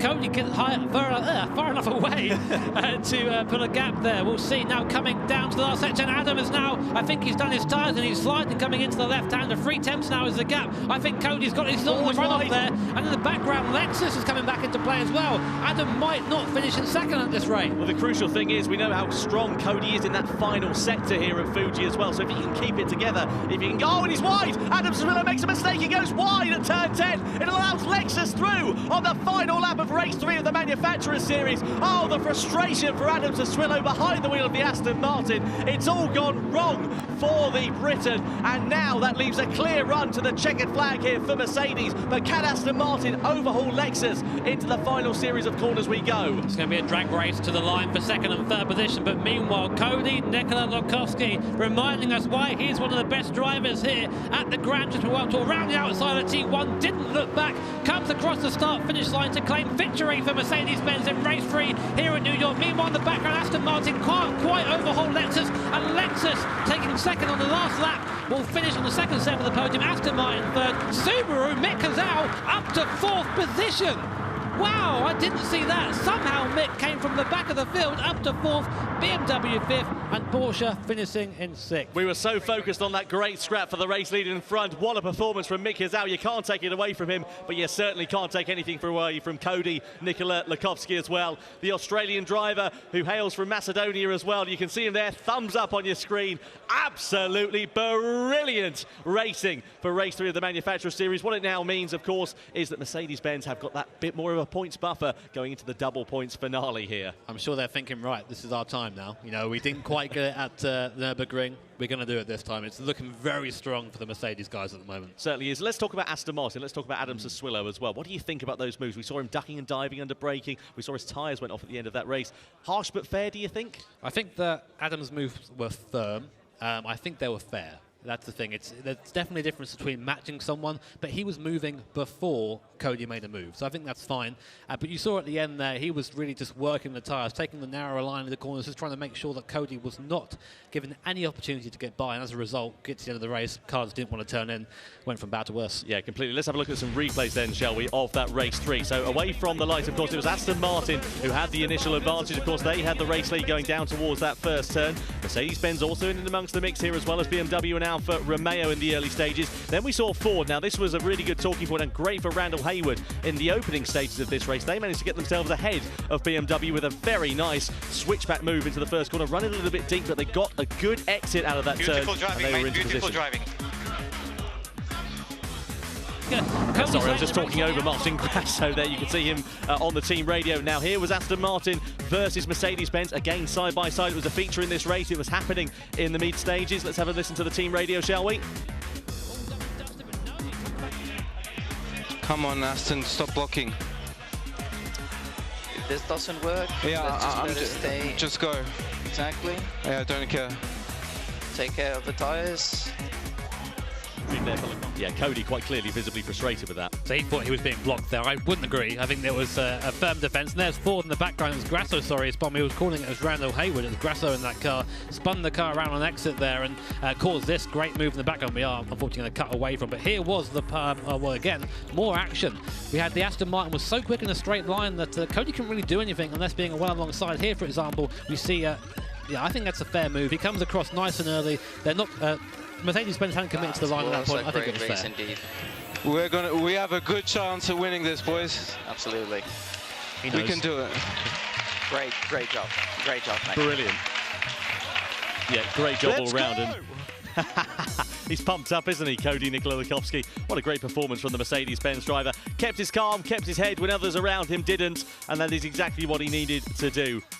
Lexus finishing in second place on that final lap as well. You can see there, that's what the race results are. Nikola Lukovsky finishes on the top step of the podium. Brooks in second, Sassuolo in third position. Hizal, Randall Hayward, of course, in fifth. Apologies, by the way, for mixing up Hayward and Martin Grasso in the Ford. And also there, as I say, that Ford finishing down in 12th position here. Here are the point standings, Jimmy. Mercedes-Benz with a 6-point advantage. At the moment, yes, but we have the final coming up, and it is all to play for. Double points coming up in the final here. So even, I think maybe as far as Toyota or Lexus still have a chance of taking this. Yeah, absolutely brilliant stuff. You can see there, Hyundai with a weekend to forget so far. 0 points on the board for them.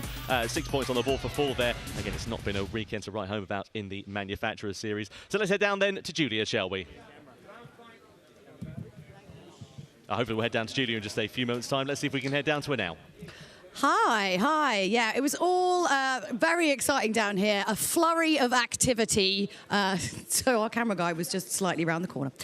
Yeah, so I mean, that's an amazing race. I have to say, when I was talking to Cody yesterday, he was so... Basically, we're on a boat. Everyone else is having a lovely time. He was so focused about what's about to come. And honestly, you can see it now in just his performance, how he's just really, his head's in the right place. He knows how he had to improve from last time. So, yeah, really fantastic. Excited about that last race. But before we get into that, and like I said, it's this is the one to watch because everything can kind of change. But One of the things we are very, very passionate about here at the Gran Turismo World Championships is about growing our family. It's about growing our players and getting more and more people involved in racing.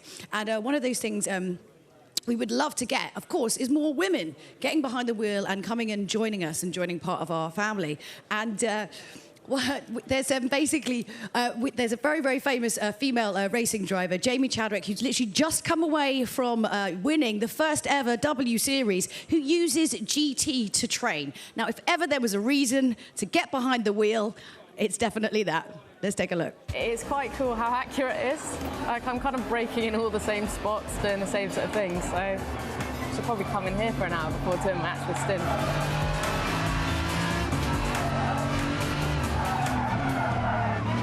As a racing driver, you end up using simulators quite a lot to learn tracks, learn different cars. Really, the amount of time that I can spend on the track, particularly, say, the Nordschleife, is so limited. If I can be at least on a game or doing it virtually, it's only going to benefit me. So, yeah, I've started to do it a lot more recently and, yeah, really enjoyed my experience so far.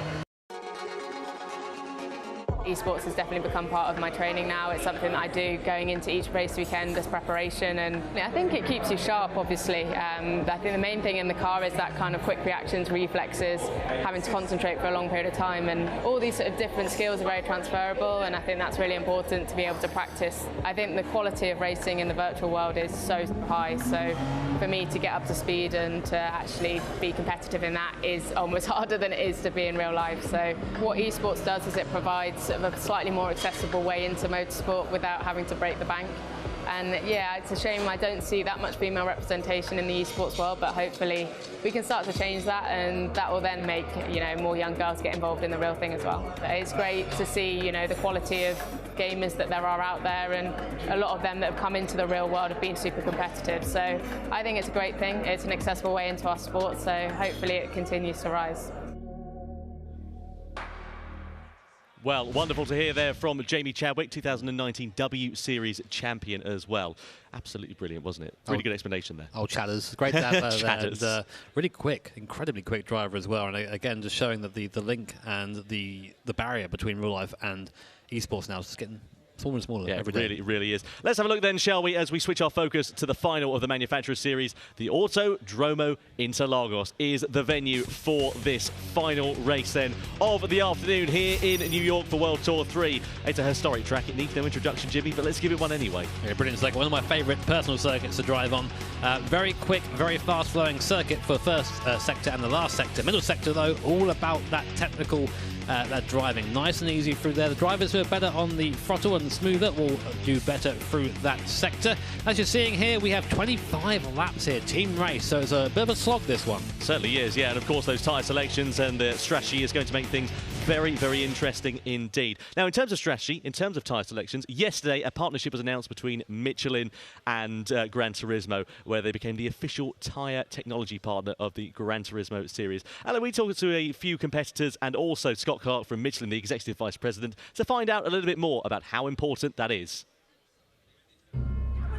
Turns up into second position. Igor Fraga remains in third, but now he'll have the slipstream coming downhill. Look at the Aston Martin trying on the Nissan too. Igor raises his hand, he's pushed out. Igor Fraga and the Nissan is down to fifth place. And a disgruntled Igor Fraga, I think, has run out of fuel. I just click it too many times. Meanwhile, Igor Fraga, he's in the pits again, Jimmy. This is absolute disaster. Actually canceled the refueling because I didn't need the refueling, but I accidentally chose the same compound of tire again. So I needed to pit in again. Oh my God, I can't believe it. Absolute disaster for our nation. I ran out of fuel like 200 meters before the finish line. So I think if I didn't got pushed to the grass, I could manage to finish. You just have a lot of these kind of real aspects now, you know, stay patient and not, you know, overcook the tires or, you know, use too much fuel or anything like that. Yeah, you know, the line is blurring more and more in racing and on street cars. It starts in the virtual world. And now, how do we bring all that virtual learning and all that data into the game to make the virtual game even more realistic and more exciting? when tyre and, in particular, fuel strategies are going to be absolutely critical. For example, to save fuel, you want to lift a little bit earlier before the brakings. How much steering input you actually use, there's controlling how much throttle you put on corner exits. In general, I just try to be as gentle as possible, but also as quick as possible in those conditions. Taking a lot of those lessons that you learn in sim racing and real racing that makes it fun.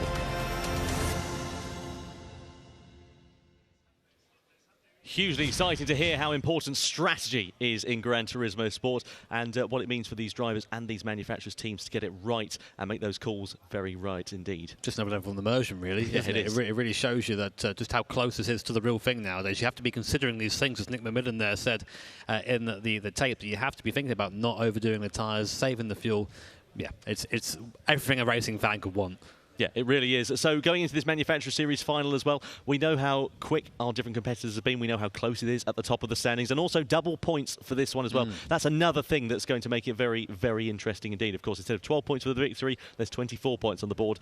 And, well, anything can turn on its head during this one, can't it? We've seen it before. We saw a few World Tours again where BMW were the favourites, got pushed wide, and that was their race done before it even started. So here is the tyre strategy. As you see, tyres we see throughout the race. I should say into live because I'm top right, this is Maggiore. But this is what we think the tyres will last. Now, usually you think, you know what, I've got the hard tyre, go out there, run it round, use all the life it has. But we've seen over the last few events that the hard tyre is the tyre you don't want to be on. So usually the slowest driver will go out on the hard tyre, get it out of the way, and then try and do as many laps as you can on the soft and on the medium tyre. Well, absolutely right. And of course, they must use each tyre compound at least once during this race. We've got 3 drivers for the manufacturers, so all 3 drivers will be competing in this one as well. Tank capacity of 100 litres for these cars as well.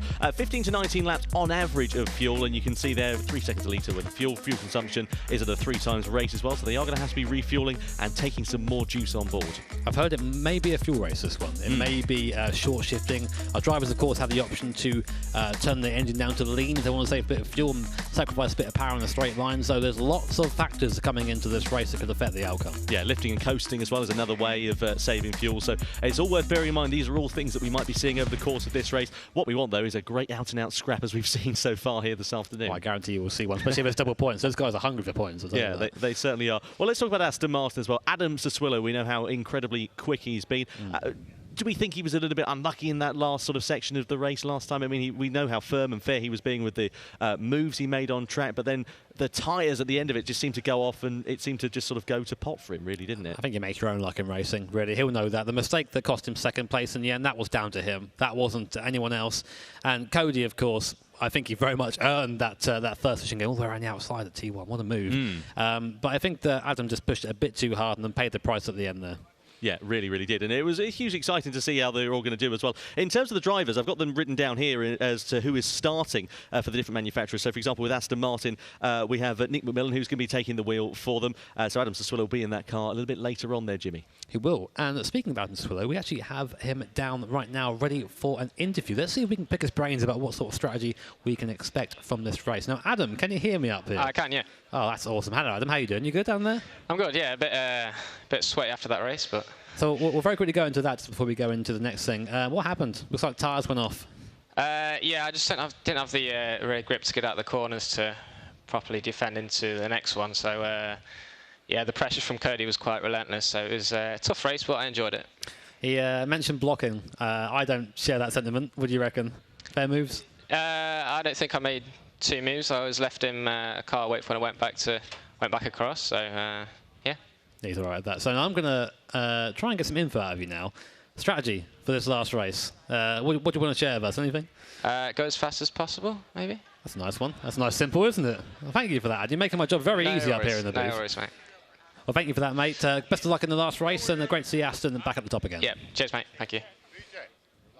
Oh, there we are. He seems like he's in good spirits after that one. Go fast. Yeah, right, go fast. enough. What tyres are you going for? What fuel are you going to be putting in the car? How are you going to do it? I'll just go fast as possible, and you'll find out. That's what we're going to have to do, isn't it? If it was so easy. Yeah, yeah, exactly. Well, what would you be doing in these circumstances there, Jimmy? What tyre compounds would you be starting on? Because they can start on any compound of tyre, can't they? I think it depends whereabouts you're starting. If you're starting at the front of the field, it may be a good idea to just get the soft tyre done straight away, especially if you're in the pole position. Go lead in the soft tyre, take as much time as you can, but of course you have to take into account fuel as well. As the car gets lighter, the car gets faster, so you may want to save the soft tyre for that. There are so many factors to take into account. It's probably the reason why I'm not racing down there, because I would never pick the right solution. Well, probably. But the Interlagos circuit, then, it really is a unique challenge, this track, isn't it? I say that so much, don't I? I've got all these cliches that I seem to be running through, but it is a unique challenge, the Interlagos circuit. You've got these fast and flowing S-bends, you've got that really sort of tight infield section, and it's a power circuit in some respects as well, but also you need a good sort of balance of downforce, a good car that's got good grip in that infield section as well. Yeah, well, the way the BOP tends to work in Gran Turismo, you don't usually get a car that's good in a straight line and good in the corners. It's usually either one or the other, or somewhere down the middle. As you said, the first sector, very fast part of the track, as is the last sector, uphill, so power is essential for that. Middle sector, though, it's all about it's a very technical part of the track, so having a car that's good in medium speed and slow corners and being good on traction is pretty important. So you'll probably see the cars bunch up in the middle sector, then spread out a little bit as they get into the last. There are some of our drivers down there preparing for the race, wearing the team headsets there. That's how they communicate with each other. There is Mick Gazelle, Subaru driver. Great to see him back again. There's Side Bishop Toyota, of course, involved in the great move at the end of the last race at the Nürburgring. And there's Randall Haywood not paying attention. Hey, Randall, there he is. That's all right, we recognised him this time, unlike in that last race, didn't we, as well? Yeah, he was in the BMW, and he'll be driving, of course, with BMW in this Manufacturer Series final. There's Armin Aga Khan for the Ford team. Ford have had a day to forget so far, haven't they? They've finished down the bottom of the order, only 6 points on the board. They are second from last in the Manufacturer Series standings. Not that they want to be reminded of that. And we're now seeing some of our international commentators. A bit of a reminder, this is broadcast in a number of different languages, so we can get as many different people watching as possible. And as we see our Portuguese drivers, I think we're going to go and get into our race, Tom. Absolutely right. Yep, let's get ready to go then, shall we, for the final of the Manufacturer Series here in New York.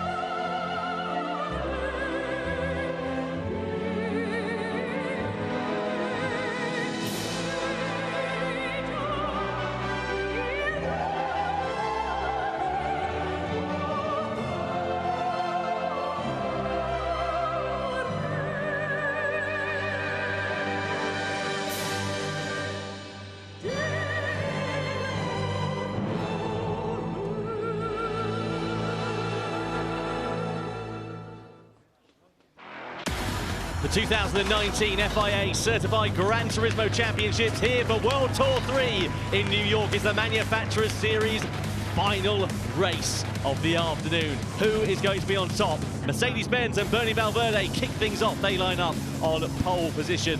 On the front row as well is Lexus and Dan Holland. Keep an eye out for them. They were very quick in the last race. Row 2, Nick McMillan starts for Aston Martin in the V12 Vantage. And alongside Aston, it is Subaru and Joseph De Jesus behind the wheel of the WRX. And we've got BMW and the Chilean driver, the winner of World Tour 1 in the Nations Cup, Nicolas Rubelar in the BMW M6, and Porsche with Mike Pinnell. Keep an eye out for him. Then the second half of the grid is Pierre Lenoir in the Jaguar. Not a great start for them, but still a chance to gain positions. Then we have Dudalek and a Toyota, currently 5th overall in the rankings. Can they do one better here? Daniel Solis there in the very beautiful Alfa Romeo, 4C. Lovely car. Then it's Smith there in the VW in 10th. Monkey Matt races the monkey suit at home. That's a bit of a fun fact for you. There's Romero there in the Hyundai. No points to them on the board so far. Hopefully they can score a little bit here. And then down at the back of the grid, Grasso after a terrible race at Fuji, starting at the back of the field. So, Mercedes-Benz will lead the field on this rolling start here at the Interlagos circuit. Now, look at the left-hand side of your screen, tyre choice. Mercedes-Benz going bold early, going for soft tyres here, Jimmy. Everyone around them, Lexus, Aston Martin or Subaru, on medium or hard compounded tyres. It's interesting to see. Valverde is basically saying, right, I'm going to sprint away as quick as I can at the start here. And Lexus for them, for Mercedes, sorry, Lexus being on the hard tyre is kind of ideal. Those should hopefully act as a cork in the bottle and keep the rest of the field behind so Mercedes can get away. 3 times fuel consumption, 8 times tyre wear. Just to remind you, 3 drivers in the manufacturers. Each manufacturer has 3 drivers. They must use each 3 driver. They must also use each tyre compound of the hard, mediums and soft here at Interlagos. So, World Tour 3 Grand Final for the Manufacturers Series. 25 laps at the Autodromo de Interlagos in Brazil is about to get underway. Mercedes-Benz on pole position, Lexus alongside them as they get ready to go down towards the first corner. And the grand final for the Manufacturers Series in New York is underway. Mercedes-Benz lead the field down to the first corner. Look at Aston Martin, very aggressive early doors as they go side by side with Lexus and take second position away down to turn 1. Brilliant bit of driving there from Aston Martin. They're ahead already. Lexus in 3rd place, BMW in 4th, Subaru into 5th position, and Jaguar going tumbling down the timing sheets as well. They've started in 7th and are already down to 11th by the end of turn 3. That was a very, very important move there for Nick McMillan in the Aston Martin, getting by the Lexus on the hard tyre as quick as possible and putting the pressure on Valverde now. Soft versus medium tyres. So Valverde will be a bit quicker at the start of this race,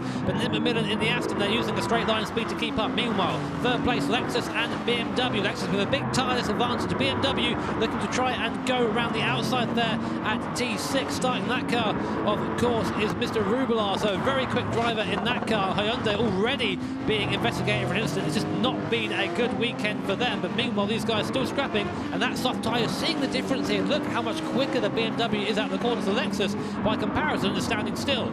Warning being given to Hyundai there for contact with another car. You can see Porsche versus Toyota for 5th and 6th position there as well. Porsche on the medium compound of tyres. Toyota and Hyundai very close behind on the soft compound, the faster compound of tyres. Here come BMW sending down the inside. A little bit of contact maybe between Lexus. I don't think there was. I think there was just Lexus getting out of shape going through that left-hander there. And now they do still hold on to 3rd place. But BMW with that softer compound of tyres still doing a good job of keeping that pressure constant. Yeah, you see how desperate Rubelar is to get by the Lexus driver there. It's just being held up and using out that soft compound of tyre. Once you use it, you can't use it again, of course. So when you're stuck behind someone else, you're just wasting all that time. Meanwhile, Toyota with quite a strong start up into 5th position, again utilising that soft compound of tyre. And Rubelar has got by there. Rubelar in the braking zone gets past into 3rd position now, and it will try and chase down Aston Martin in 2nd. Now here comes Toyota going up the inside there. Just a little bit of contact. Lexus now up on the rear quarter panel. Big heavy braking zone here. Toyota goes through to the inside. No, he doesn't. Lexus comes across the fence. Oh, that's a bit naughty there, I think, by the Lexus driver. Well, very close racing indeed. Toyota there, we ride on board with them. Fernando Dudelet behind the wheel of the car, the Argentinian driver. Cy Bishop and Coque Lopez to take the seats in that order afterwards as well. So keep an eye out and see how they will do. But they're not able to match the pace of BMW here in these opening stages, Jimmy. Both of them on that softer compound of tyre. This is where they need to be making that progress. And I tell you what, Aston Martin doing a really good job of increasing that gap to BMW and Toyota in these early stages on that medium compound. This is really important for Aston Martin. If they can stay with Mercedes-Benz, who are on a superior tyre around here, that is going to be worth a lot of time. Now, the Aston, of course, is a bit of an advantage in that it is a weapon in a straight line. So up the hill and coming down at the first sector, that thing is just gaining time on everyone, not losing as much for the middle sector. Meanwhile, his Lexus, who have currently the first of the hard runners, just tumbling down the order as you would expect. But really, that's kind of what you want on a hard compound tyre. You want to be just disturbing everybody else and losing as little time as you can, whilst costing time for those around you. So we'll see if the strategy pays off. Meanwhile, is again, look at the difference in the straight there. Aston Martin gained nearly a second coming down the straight on a Mercedes-Benz. My word, that car's quicker than the straight line. Hugely impressive. But look at that there. They're still very close indeed. They're going to come down this straight now. Now I want to see how this gap will change between Mercedes-Benz and Aston Martin. Coming down towards turn 4 we are. It's at 0.6 of a second. You can see them just clawing in the hundredths of a second. And down towards turn number 4, that gap again sitting at half a second. If they're able to keep that at a constant, as Jimmy said, it's going to be hugely, hugely important. Another factor, of course, to bear in mind, fuel consumption. How are these drivers going to tackle that? I've heard for a couple of cars out there, the Mercedes, one of the cars that will need to have a, I think is actually good for the fuel. I think BMW are a car that needs to short shift a bit to get to the end. Now, all these cars have different fuel consumption, of course, slightly different based on the balance of performance. But right now, Nick McMillan doing a great job in that Aston Martin, being the highest medium runner by quite some way, only 2 at the moment, with Porsche being the second one down in the 7th position. But we expect these soft tyres to be good for around 7 laps or so. We're kind of coming into the middle of our tyre life right now, And this is what Mercedes needs to do, and what BMW and Toyota and Hyundai, is to keep these tyres alive for as long as possible. But Hyundai, from 11th on the grid up to 5th on. Exactly what they needed to do, of course, on those soft combat tyres, slice their way through that field early, make as much progress through it as you can, take that advantage and try and run with it if it's possible. Only 6 seconds behind Toyota, that's really good considering where they started, and hopefully it'll keep them in contention for the remainder of this race. You're seeing that even in the toe, the BMW is unable to put onto the back of the Aston Martin there. Nico Rubler, all sorts of late on the brakes. Then he runs into the back and the middle in the Aston Martin. But I think really he's just showing his intention, saying, hello Nick, look at me, don't look where you're going, please, make a mistake so I can get by. But now look at this, watch that Aston in front. Just pulls away in a straight line, but that's not the strength of that car. Now watch the BMW through the middle sector on the brakes, right back onto the rear spoiler there of that V12 Vantage in front. And whilst going up the hill there, it will lose a little bit of time. We're now coming into BMW territory. This middle sector, he flashed to the lights there from Nico Rubler saying, come on mate, look at me, trying to just disturb him, trying to get him to look in his mirror and not look at the apex ahead. Going through that right-hander, we go in towards Junção. This is where moves can be made, and this is where Rubler is going to try and make a move at Aston Martin. Slices their way through down the inside. Textbook stuff from the Chilean driver. Finds his way through against the Aston Martin. Nick McMillan behind the wheel, now down into 3rd position. Yep, needed to do that, needed to get it done now, and you'll see now through this mid-section the BMW will pull away slightly, but we may see the Aston Martin come back at them coming up the hill. Of course, when these guys are fighting, perfect for Mercedes in front. Any scrap on track loses your time, and of course Mercedes-Benz right now just running out on their own, not having to deal with that. The gap up to 1.6 seconds. Can Nico Rubler close that down in the next few? That's a wait and see. Now of course coming now up the hill for the 4th time, and again Aston Martin, keep an eye on them on the straight line. Watch that time, you can see on the left hand side of your screen the delta between BMW and Aston Martin coming down half a second. It gains like a second down the straight. I'm laughing because it's just so quick, it's fantastic. It really, really is. You can see Subaru have pitted early. They want to get those hard tyres off the car, understandably so. Medium tyres onto the machine and also into the driving seat. It is Takuma Miyazono. So De Jesus is out.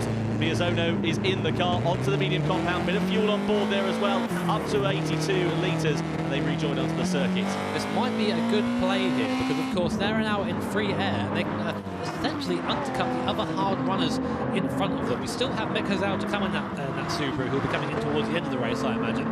But I think what the Subaru guys are gambling on right now is that the hard runners in front, before they catch them, will pit in, so they haven't got to spend time trying to overtake them. Well, that's exactly what you want, is a bit of clear track in front of you to try and set those consistent and fast lap times in this race. Here are the live points rankings. If the race finished on lap 5, of course it won't, and you can guarantee it'll probably be changing before the end of this one, but Mercedes-Benz would be the Manufacturer Series champions here this afternoon of World Tour 3. BMW there would be 11 points adrift. Aston Martin very close, as well as Toyota and Lexus not too far away. Toyota not having a bad run, of course, having won in race 1 with Fernando Dudlec behind the wheel of that machine, and he is also behind the wheel of the car now in this first stint of the race. But Hyundai really piling the pressure on here. They are. It's good to see them actually be competitive after their first couple of races not really going their way. Again, I think the man to watch in this is that man in 3rd place, is Nick, because he's still on that medium compound tyre, and that tyre is slower than the cars around it each lap. He is still making up that time. The Toyota behind isn't gaining him, neither is the Hyundai, so they're essentially wasting their soft tyres, trying to keep the guy on that medium, who still has that faster tyre to run. Lexus, pit stops. Yeah, Lexus and Alfa Romeo into the pits for a new set of Michelin boots, then onto the car from hard to medium compound of tyres. A lot of fuel in the car there of Lexus and also Alfa Romeo as well. A few more litres on board for Alfa Romeo as opposed to Lexus, so maybe they're betting on having a bit of a lighter car. That will help them in terms of their on-track performance in theory. They might have to save a bit towards the end. I think this is something that could be interesting. Let's talk about fuel right now, because Toyota and Hyundai behind are much quicker in the middle sector, not so much on the straight. So what would you do here? You short shift, you turn the car down. You don't need to use the fuel, so don't use it. You have to be intelligent in that situation. It's very easy. Oh, now I can get right onto the rear bumper of this guy, but then come the straight, there's no point, he pulls away again. If you can be as quick as you are and still be on this bumper with the fuel turned down, you're just saving for the end of the race. You've got to think of the long game. Yeah, you certainly do, and strategy is hugely important, as we mentioned so much over the course of this one. You can see Hyundai probably not thinking too much about strategy or indeed tyre life with that slide out of that right-hander. The soft compound of tyres on the cars, and that's where they'll be coming towards the end of their shelf life, really, here. We might see some drivers trying to stretch it out a little bit, but it's Nicolas Romero, the Spaniard, behind the wheel of that machine at the moment, just behind the Toyota as things stand. Connor Healy and Suo Hoshiro, as you can see. Nicholas, yeah, he can see he's on screen. It's his first event here, I think, so just happy to be here, of course, in New York, and doing that whilst, of course, driving a decent race there for Hyundai. And I wonder if he's saving a bit of fuel. Probably not. Probably thinking about maybe it's on TV. Like, hi, Mum. On TV. So here's BMW. The gap has come down between Mercedes and BMW, sorry, by about half a second or so. So that gap is very slowly coming down. Valverde, of course, still in that Mercedes. Now, when people are coming into pit stops, they are changing drivers. So we've had Lexus, Alfa, and Subaru in so far. New drivers in for them. Meanwhile, everybody else still on the starting driver. We're coming on to lap 7 now, which is where we think the soft tyre is going to start giving up. But we've been wrong before. That's what we're usually wrong. Yeah, we are actually. You're quite right. They'll probably be wrong again. You're not wrong at all there. Right. That's one thing you're not wrong on there, Jimmy, actually, is that we will be wrong again. Aston Martin, though, I can't overstate, rather, I should say, just how much of an incredible performance this is on that medium compound tyre. Sure, the gap has increased now to BMW. They're falling into the clutches of Toyota on that softer compound of tyre is Toyota, whilst Aston Martin on the mediums. But it's very impressive from Nick McMillan, doing a really good job of keeping themselves into play. And as you said, Jimmy, as well, if they go for the middle stints on the softs or indeed the hard compound of tyres, and they will be right in play at the end of this one. It'll be interesting to see how the pit stops play out now. That's going to be very important because Aston Martin is definitely the cork here, and Toyota and Hyundai don't really have anywhere to go at this point, so they're just kind of running around behind them. Will Nick pit in early and try and get off the medium compound tyre? We use like a switch, we expect people to try and make the soft tyre last the longest at the medium and then the hard, but that's all about being smooth around here. And it's hard to be smooth. Here we go. First one to bring Toyota in, end of lap 7. So, Dudlek into the pits, Cy Bishop back into the car then. Used to the Michelin boots on the car. What tyre compound to go for? Onto the hard compound of tyres in the mid stages. Now, what do we think about that? Because they're right in the middle of the pack here. As everybody else pits around them, they will also be in there, but also going to be at a disadvantage. Volkswagen, Jaguar, and Ford also in medium compounds of tyres onto their car. It's an interesting move. I'm not sure how that's going to play out. It seems what they're trying to do is, again, just disturb those behind who are maybe charging on the softer compound of tyres. Now, we know Cy Bishop is decent on those hard tyres. We saw him back in the level really decent on those. So maybe they've gone, right, okay, safe pair of hands, whack him out there for a few laps, and then we'll put in our ringer at the end. There we go. You can see the Mercedes team just talking amongst one another here. Anthony Felix on the right-hand side of your picture. Cody Nikolanikovsky on your left. We're going to try and cut down to some team radio, see what they're talking about here. That's all. Quiet now, we're talking about. Yeah, it is, isn't it? You're quite right. See if they're going to be talking to one another there. You can see Mercedes drivers just talking amongst one another, or not talking amongst one another. Bernie Valverde behind the wheel of that car. Characteristic smooth driving style. There's Cody Lukovsky, the headset brother, I should say, on the left-hand side of your picture. What's going to be going through their minds at the moment? So Cody's one of those people who's always wanting to be involved. He'll either be on the headset or in the car. He will never sit there and just be like passive. He'll always be involved in some way. Now let's see, this will be important. Do Mercedes-Benz peel into the pit? They know.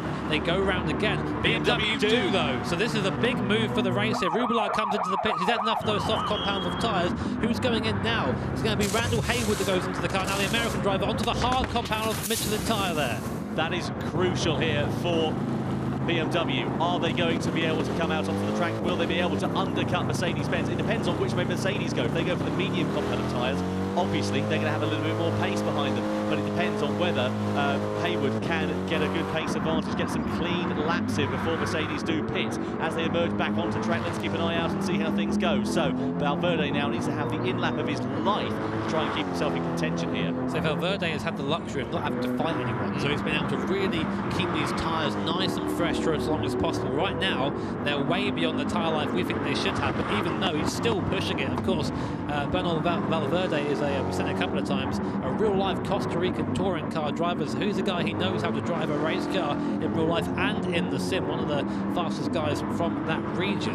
But will the speed is in that? The car still looks all right to drive. Of course, we only see it from the outside. Maybe he's cursing away inside the headset, but it seems all right from this perspective. The gap to Aston Martin, who is still yet to pit, 4 seconds. Oh, there's FT Ant there. He's ready to get in, so I think this is going to be a pit stop here for Mercedes. Yeah, you can see that there on the left-hand side of your picture. Anthony Felix is ready to get into the Mercedes-Benz car. Now, what is going to happen with Aston Martin in and amongst the mix here as well? They're still on the medium competent tyre. You would expect them to obviously take over the lead of the race as they stretch this first stint longer. Mercedes, though, into the pits they come. New Zealand Michelin boots on their car. Where do they go? Hard tyres as well. They follow exactly the same strategy as BMW. As you can see, Aston Martin will take over at the front. Hyundai in. Aston Martin also in, so Aston Martin won't take the lead away. It's now BMW who will lead the way, but that pit exit's very long here at the exit of this circuit. Where are BMW going to emerge? Where are Toyota going to be in and amongst the mix here as well?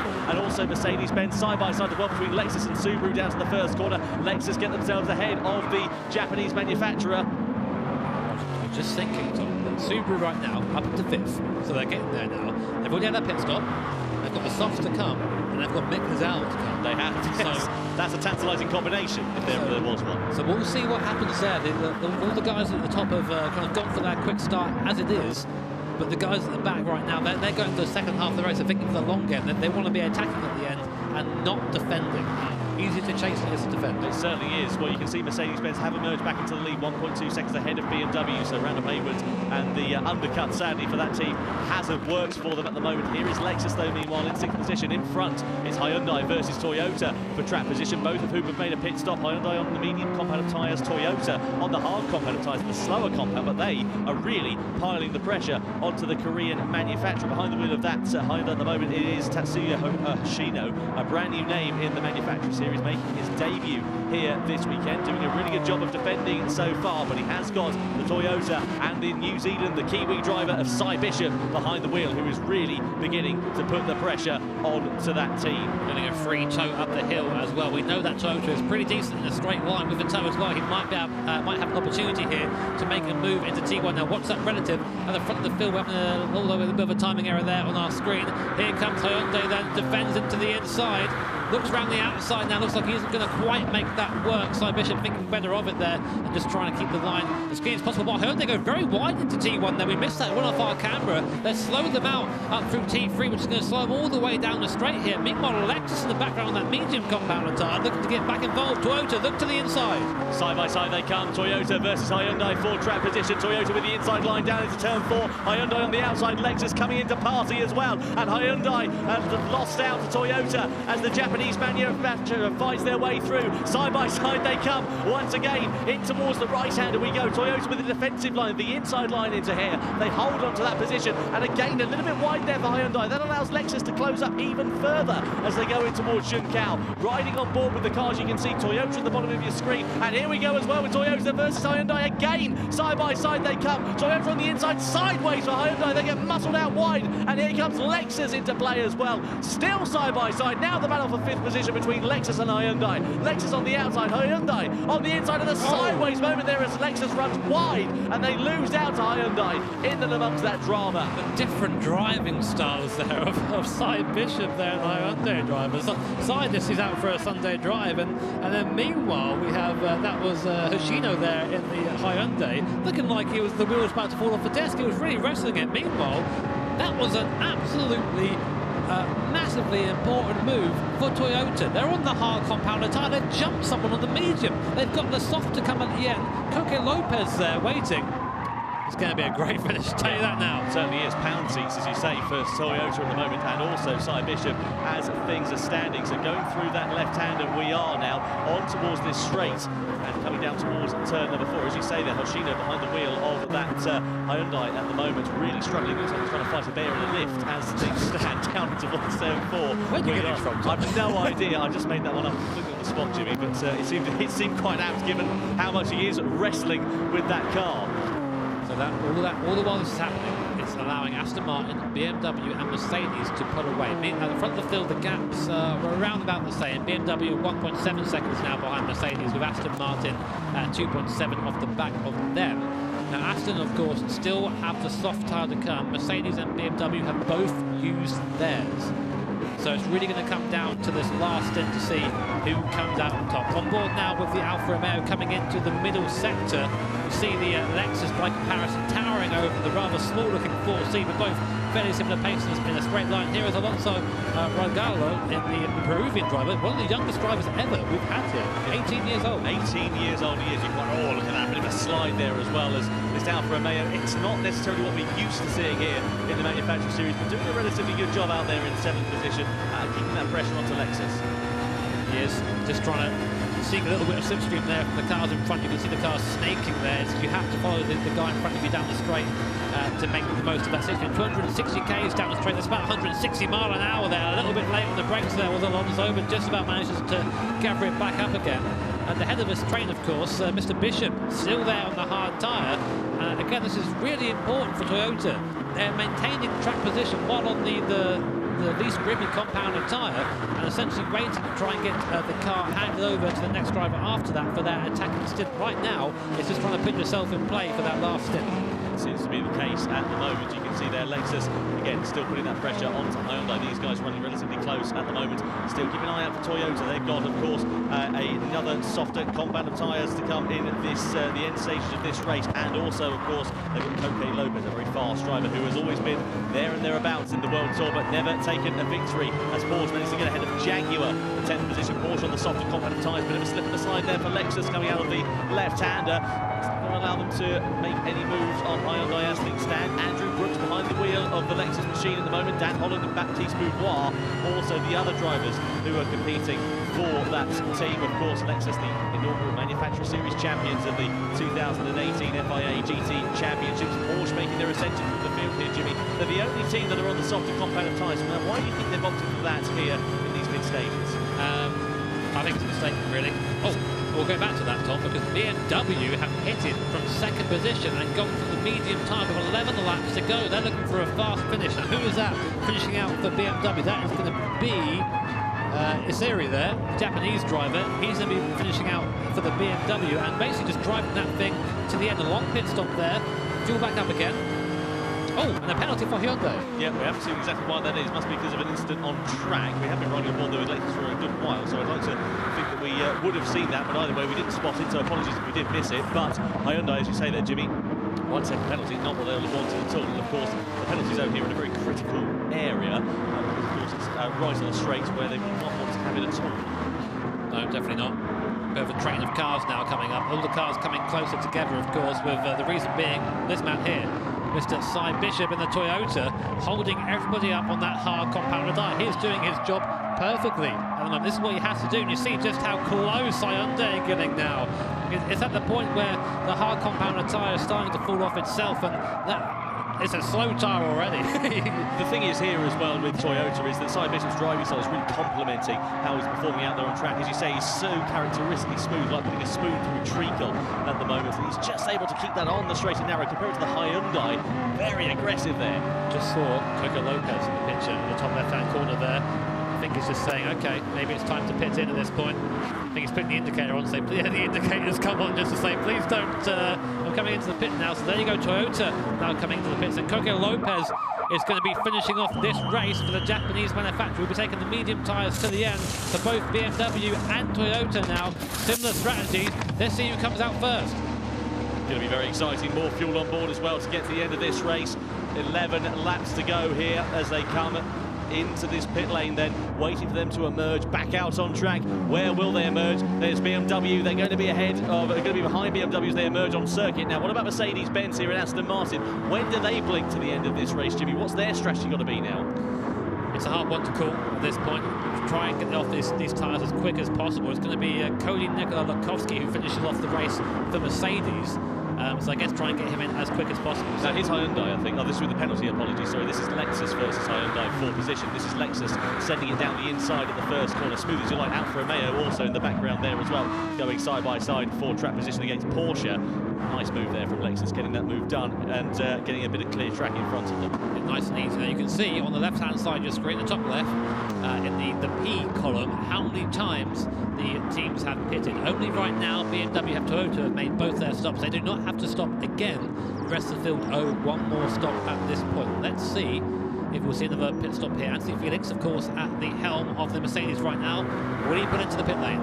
No, he goes round for another lap. And of course, that's another lap on the hard compounder tyres. So what he's trying to do now is basically give as big a window as possible for the tyres to work for Cody. I can see from our commentary position, Jimmy, that we've got Alfa Romeo preparing for a pit stop, and also Mick Gazal as well is in, and Lexus as well, also into the pit lane. So they're going into the soft compounder tyres. Now that's a bold strategy as well, because we know how long those tyres can last, but it's a case of can they push to the very end of the race at full capacity, or will they have to try and save their tyres?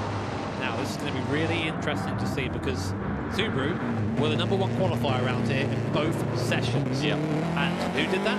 Mick Gazal, yes. In the car right now. So let's see what the German driver can do. They're right at the back of the field right now. It's going to have to be an absolute charge for Mick to get anything out of this for Subaru. And there goes Toyota just to confirm they're down in 12th and last position. That's crucial for Toyota here, Jimmy, as well, because they've now come back out into traffic as well with Lexus and BMW in front of them. Easily disposes of Alfa Romeo, does Cy Bishop in the Toyota. Sorry, Cy Bishop, rather, I should say, in the Toyota. Coque Lopez in the Toyota. And now that is going to be very interesting to see how quickly he can get himself ahead of Lexus here. Basically, at this point, you want some free track. You want to use those softs as long as possible. They've got to make these soft tyre last, Subaru, for nearly, well, for 9 laps, which is going to be a big ask. It's more than we think the tyres should go for. But the more time that Subaru spend in this little train, the more time they lose to the cars on top of the field. Looks like Mick's going to try to go around the outside of the Alfa Romeo. Not quite that fast, Mick, I'm afraid, but you can see just looking for any opportunity to get by and get on with it. Really running very close, this Mick, and look at the speed he's carrying through that left-hander against Alfa Romeo. He's going to have to use the slipstream, and it's going to be down towards turn 1, surely, where he'll have to make a move. A great exit out of the left-hander, then heading down towards turn 1. Jaguar into the pits, they go onto the soft compounder tyres for their last stop in this race. Side by side with Mick Gazal. What a great run he has had through that final corner, and he is now ahead and up a position in this race, ahead of Toyota, ahead of Alfa Romeo, sorry, I should say rather. Now Toyota is going to be his next target. This is going to be a very tantalising battle for position, and let's not forget, of course, as you can see on your screen, the top 6 teams have still got to make one more pit stop in this race. Yeah, 2 very clear groups at the moment, those who have stopped and those who have not, so they may be down at 10th, 11th right now already. Mick onto the back of the Subaru of, sorry, the Toyota of Coque Lopez, who goes defensive nice and early. He has no intention of letting him through, but very slow in the apex, and again 2 bits of contact there. I'm not sure if Coque was slow on the apex, and there goes the Alfa Romeo. So thanks very much. I'll take those, mate, if you want to mess around. Yeah, buy one get one free there for Alfa Romeo, wasn't it? Side by side they still run.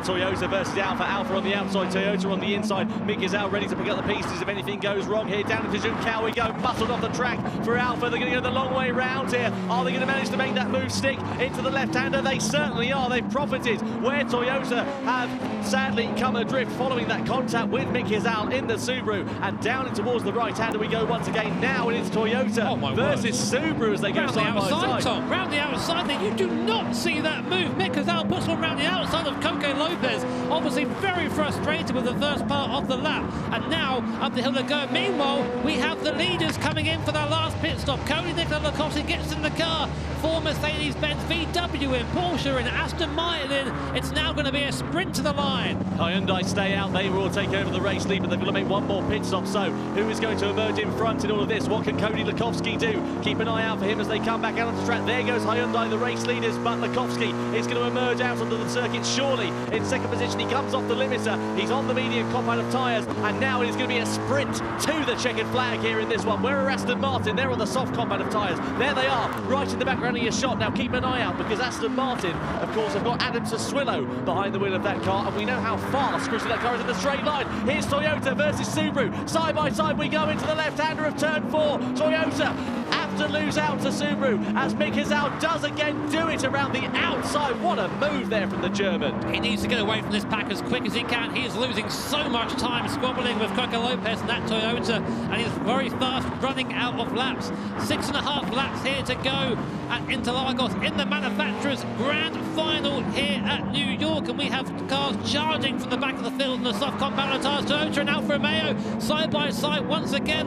Neither of them want to give up the position, but they just can't see the long game. They're slowing each other up, and here comes Jaguar charging in there in the British Racing Green F-Type, and just about getting past around the outside of Toyota. Coque Lopez having an absolute nightmare at the moment. That's a disappointment there, because Cy Bishop in the mid-stages looked very competitive indeed and was doing exactly what he needed to do, but it's all coming undone for the Toyota team as Jaguar are still going side by side with them for 9th position. Now we can see Mick is out. What can you do, sir? Because he's got to pull out that advantage, and that is exactly what he is doing here. What about Aston Martin here, Jimmy, as well? That gap is at 2.3 seconds to Mercedes-Benz. They've got less than 6 laps remaining as Mercedes try to get themselves past Hyundai. This is a very interesting strategy calling from Hyundai. They've not really been in contention for the race, and sure enough, they opt to just let him back through, not putting up too much of a fight for position here. It's not really worth it. It's not their race to be involved in. Interesting isn't the word I'd use, unfortunately. I can't say the word that I'd use on there, but unfortunately for Hyundai, looks like it's going to be race over. They're going to be swallowed up by these guys behind now, charging through.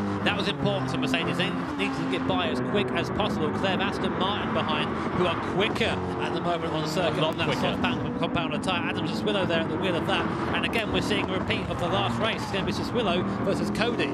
Well, that is going to be a rivalry that I think that's going to tick over, do we not think, into this final stages of this grand final for the manufacturer series here in New York. Now here are Aston Martin. You can see how much more pace they've got. What Cody Lukowski and Mercedes-Benz need at the moment is that Hyundai to hold them up as much as possible and not allow them to find a way past. But he's going to go the long way round the outside here. Is he going to manage to do it on the softer compounder tyres? He certainly is. Siswillow, what an absolutely brilliant piece of driving for the Briton behind the wheel of the Aston Martin V12 Vantage. He's up into second. And now, with less than 5 laps remaining here in this race, we are ready for that scrap for the race lead. Well, this is it for Adam. He has to get his head down. He has the car underneath him. Hyundai pit in. He has the beast V12 Vantage down the straight. Look at it, just pulling in time now, and Cody will know that. He'll see that in the mirrors, but if there's anyone who's going to put up a fight, it's going to be Cody. In the background, though, cars nose to tail. BMW, Porsche and Subaru up into 5th position. Subaru could end up on the podium here if they play their cards right. Saying that, though, down to 6th, so they're really having to scrap in the background. Porsche on the hard compounder tyre, just trying to hang on in there, but it has no chance against the cars on the softer compound behind. Here we are then, the gap at the front down to 1.8 seconds, and there's BMW and Porsche in the background again. Lexus trying to find a way around the slower Porsche. Here's a replay, Tom. Here we can see what happened there. Here is BMW then on the inside, Porsche on the outside. Oh, Lexus and Subaru, I heard the gesticulations there from Mick is out, down on the racing simulator rigs on the stage, and that is exactly why, because he is very miffed at what happened. BMW going defensive against Porsche, Lexus on the outside there defending from Subaru as well as we come through the left-hander. Jimmy as well, just to remind you, whoever wins this race will of course be on top in the manufacturer series overall standings as well, because it's double points. Down the inside we go for Lexus, nearly trying to bite their way through, very close indeed. Subaru in and amongst the mix, they've got the inside line into the next left-hander. Are they going to find their way through? They certainly are. Brilliant bit of driving there from Mick Hazal. Lexus gets shoveled down to 7th now with Alfa Romeo finding their way past. A little bit wide there for Hazal. That compromises his run onto this straight, and here come Alfa Romeo. Brilliant bit of driving there from the Alfa team. We haven't seen them competing like this, but Yoshida, who's behind the wheel of that car, is doing brilliant things. And now BMW are having to defend with every ounce of talent that they have, because Porsche are right all over the back of them. They're side by side. They're down to the first corner. Are Porsche going to go the long way round? Yes, they are, but can they make it stick? Still side by side they come, and BMW hold on, but Porsche on the inside line. Bit of a slide there, and then allows Subaru to draw alongside them as well. And Subaru finds their way through, now into 4th place. That's just 2 into 1 doesn't go there. It seems that Porsche was kind of squeezed on them by BMW, but that is what Mick Hazal needed there in the Subaru.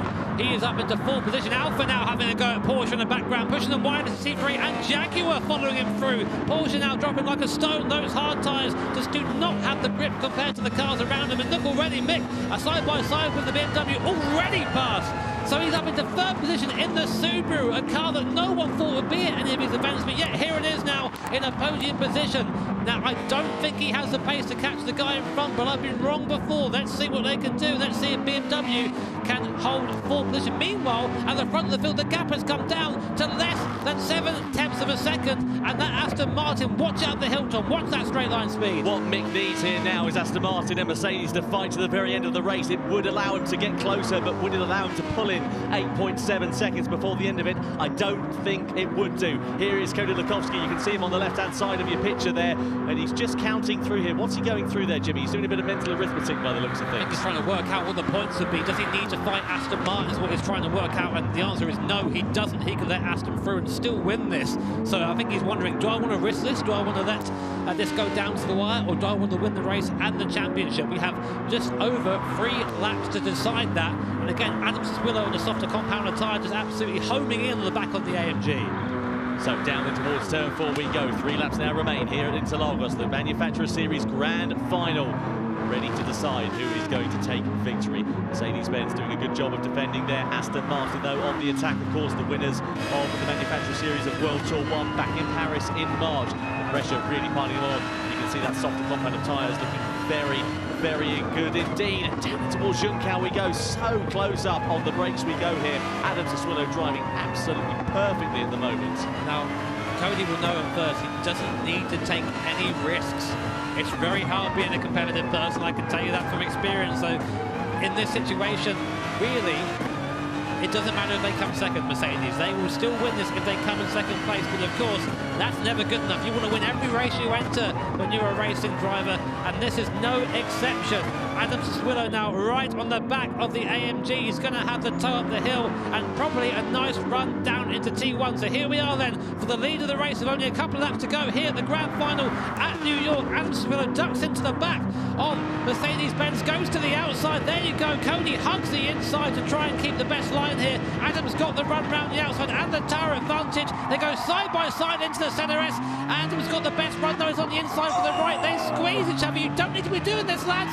You don't need to be doing this, Cody. Aston then forced to the outside, and Cody holds the lead. But here comes the straight, though. This is where the Aston is very strong, and Cody knows that. He goes defensive. Aston has to pull to the outside. Sassuolo has to go to the outside, down into turn 4. Does he go late on the brakes? No. He opts to try and get the switch back through the left-hander, but Cody perfectly parks that car on the apex. He does an absolutely brilliant job of defending. We saw that in Fuji. We saw it. We've seen the battles going on between these two drivers. They've got history here this afternoon, and history is going to be made here in the Grand Final as well. Into Junção we go, wide there from Lukowski, hard on the brakes into that right-hander, and still the Australian behind the wheel of the Mercedes holds on to that race lead for now. Look at the mini-map there in the top right. That is a gap between our leaders and the rest of the field. And that is our live point standings. If things finish as they are now, Mercedes would be champions. We also have under investigation Lexus and BMW. That fight's still raging on behind us, but of course we're more focused on this. Again, coming down to the last corner, and this is where the Aston Martin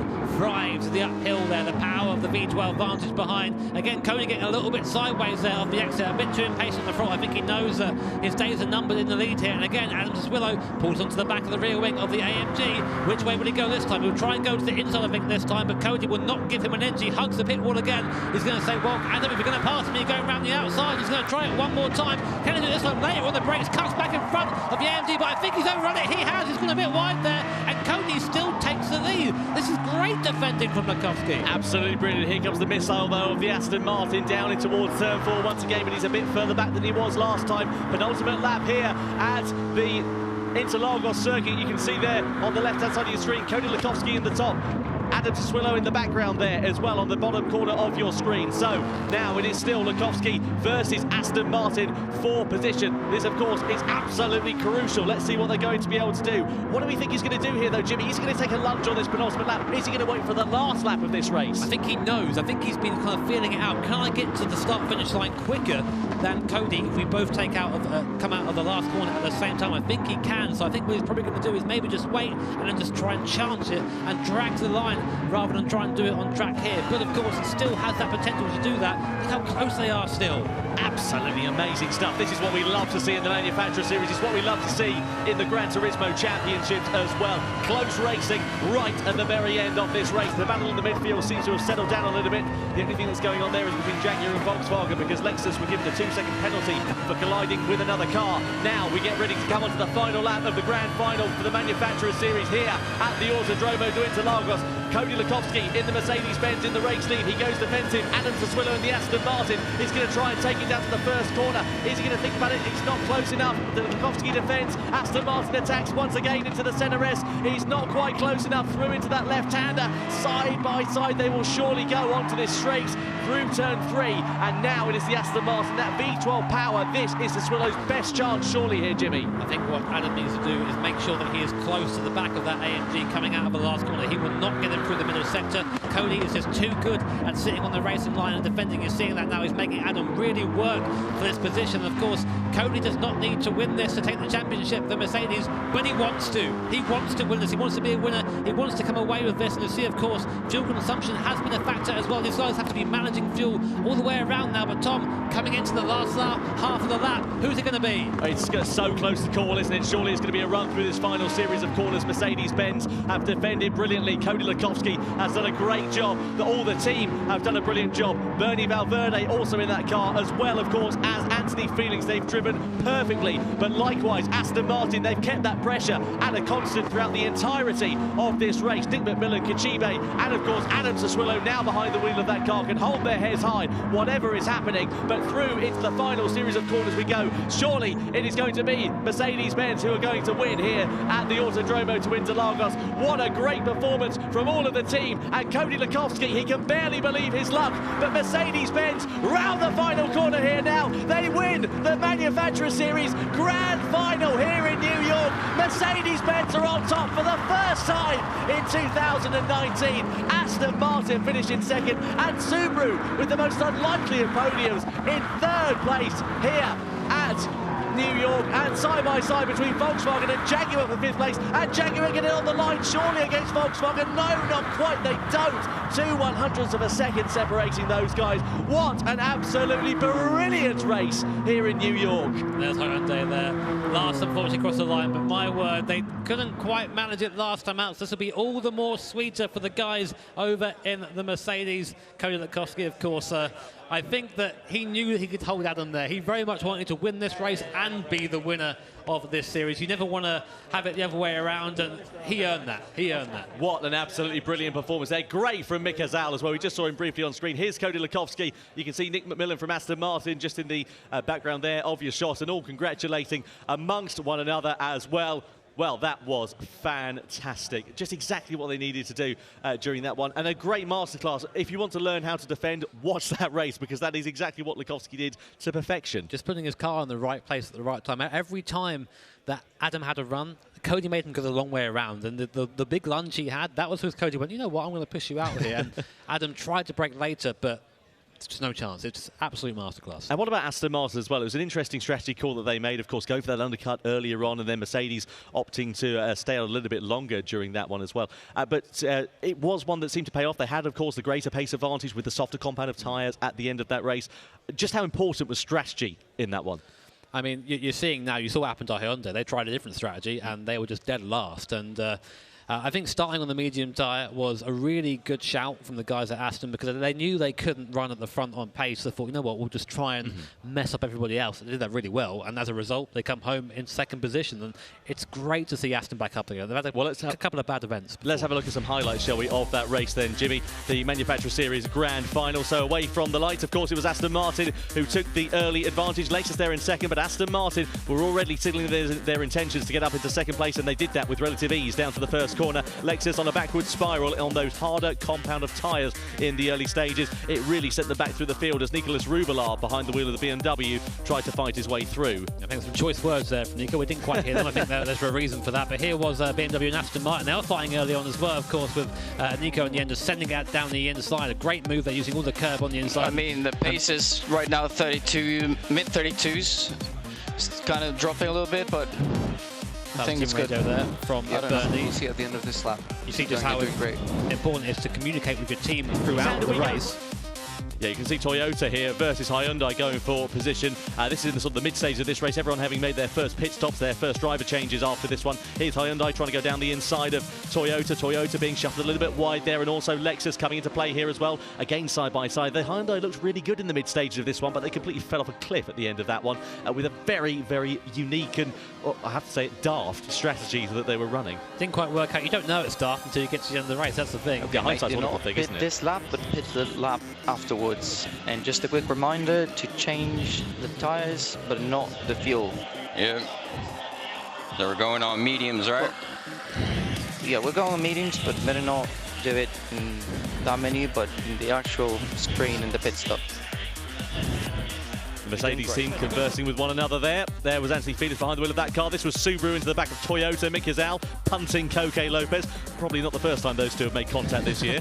No, probably not. And again, that allowed Alfa Romeo to sneak on by again and just slow these two up some more. Shame for Toyota, really. They're looking quite strong at the start of the race, but just didn't quite have that pace at the end. Alfa were really good in the mid-stages as well, but there's absolutely no question. Mercedes-Benz, what a masterclass of performance from the German manufacturer. What a great strategy and great call by the team. They took victory, soaking up that pressure that was put on them by Adam Sassuolo and Aston Martin in the closing stages of that one. Driving with the best is Cody Lekowski's motto, and I'll tell you what, he certainly was driving with the best in his team here this afternoon as well. Absolutely brilliant as Mercedes-Benz are on top. They win the Manufacturers Series Grand Final here in New York. Yep, and again, that'll be all the sweeter after Nürburgring. They came so close at the last World Tour event, just have them denied by Cybush and that Toyota, and this will be... There'll be some, I think there'll be some pie tonight, I reckon. I think you're probably quite right, yeah, absolutely. Let's have a look at the final results from that race then, shall we? Just get confirmation of who finished where. So Mercedes-Benz finish on top here in New York. Team Aston Martin in second, then it comes Subaru. Alfa Romeo, really good performance. They really pulled it out of the bag in the last race of the afternoon here against Volkswagen, then Jaguar. Lexus, of course, for that penalty, shuffling them back to 7th. BMW, Ford, Team Toyota, Porsche, and then Hyundai down in 12th place. A race to forget following their strategy call. And here, Jimmy, are the final points standings. So, as predictably, Mercedes-Benz, of course, take the win here, overall win at New York in the Manufacturers Series. Aston Martin second, but Lexus holding on just about over BMW for third position because they scored higher in race 3. So a great result for them. BMW narrowly missing out on the podium, as do Subaru, with only 3 points separating third to 6th position. Jimmy, I've just had a notice from our race direction. We were talking about strategy, we were talking about fuel and how crucial it was going to be over the course of that race. And I found out that Aston Martin's fuel ran out quite literally just as they came across the timing line at the end of those 25 laps. That's calculated. That's good. That's calculated, but cutting it very fine indeed. Well, yeah, I wouldn't want to be in those shoes. He would have been short-listing. He would have known that all the way. I think that's why maybe Adam dropped off there. Possibly, yeah. Oh, I can't do this. Need to stop. Well, yeah, exactly. If you run out of fuel, it's race over, but you could also potentially lose second place and drop down to 3rd, 4th, 5th, wherever it could be. Probably just a clever call there to get that done. Yeah, absolutely right. Very impressive stuff then from these drivers. So we are now ready for the podium of the Manufacturer Series here in New York, ready for the top 3 drivers to be celebrated down there. You can see them all lined up and ready to go then. So, what an absolutely fantastic performance we have had here in New York for World Tour 3 of the 2019 FIA Certified Gran Turismo Championships. In 3rd place, please welcome onto the podium, it's Team Lexus!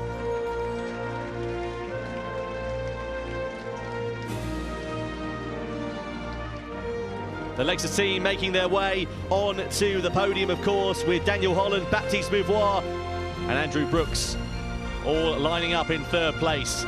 The Michelin caps on their heads as well, as they all celebrate with one another. They can hold their heads high here this afternoon. And in 2nd position, please welcome onto the podium, Team Aston Martin.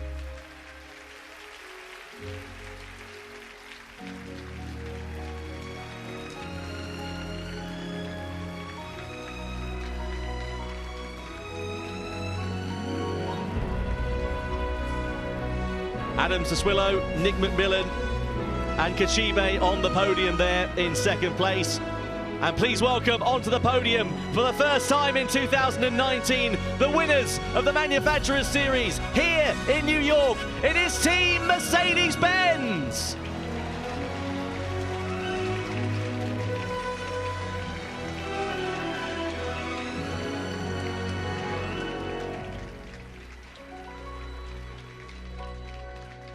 Anthony Felix on the right-hand side, Bernie Valverde in the middle, and Cody Lekowski on the left-hand side of your picture. Ladies and gentlemen, we invite you to please be upstanding and please remove your caps for the national anthem of the winning team here in New York.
The national anthem of Germany plays out here in New York for the winning team of Mercedes-Benz for the Manufacturers Series Grand Final for World Tour 3. And presenting the third place trophy to Team Lexus, it is James Dimmock from Michelin.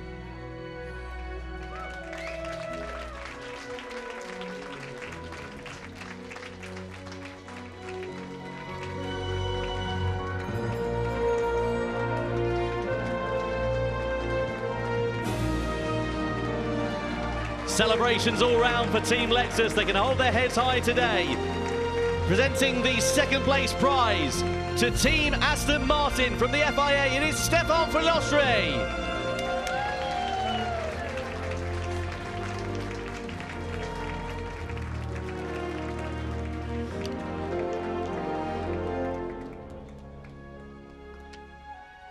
And presenting the watch to the winning team manufacturer, the Tag Heuer watch here for Team Mercedes-Benz. It is producer of the Gran Turismo series, Katsunori Yamauchi.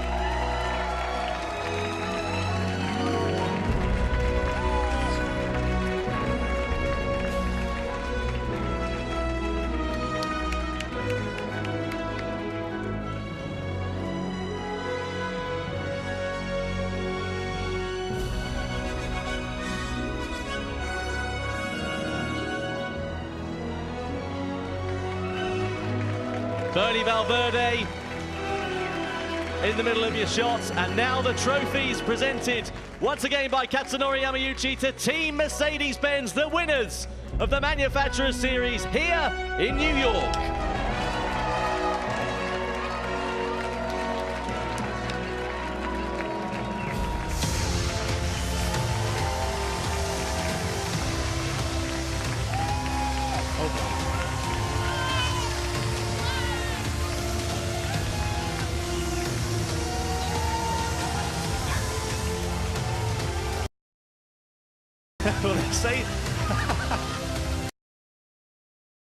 Well, they say things are bigger in America. They're certainly display. That was like suddenly a total whiteout. We couldn't see downstairs at all. I mean, wow. I'm glad that wasn't a pyrotechnic, otherwise I would have singed most of my hair off. There we go. What a spectacular fun. I would just like to say, you know, when we went on our lovely little boat trip yesterday, I keep bringing this up, I spoke to Cody, and literally all he said to me, I was like, how do you feel about going into this competition? He's like, I'm just going to go and win everything. And to be fair, because he was kind of sitting there, he was listening to like music on the boat, and everyone's like, oh, come on, like get involved. But he was really super focused, like he is here to win it, and he's just proven that. Well, you mentioned to us at the start of the broadcast who were our hot picks, and Jimmy mentioned Cody Lukovsky, said it's his time. There you go. That's exactly what he's done. He's done. He's come. He's honestly just been so focused right from the very start, and he's totally proved it. Credit as well to his teammates Bernie Valverde and also Anthony Felix on the top seven. Of course, I mean it wasn't just him, but yes, of course, yeah. And Adam Sassuolo also doing incredibly well as there, like really keeping the pressure on right up until the end. And like you were saying, obviously it wouldn't have made really any difference in terms of like the final points, but it's all about pride. Everyone here just wants to do their absolute best, Yeah, definitely, and everyone wants to come away with a trophy, and you can't do well without good teammates, and that's what Mercedes were. Just a very strong team, solid all the way, fantastic to watch. Yeah, did you enjoy it? Absolutely, it was mega, wasn't it, in every sense of the word.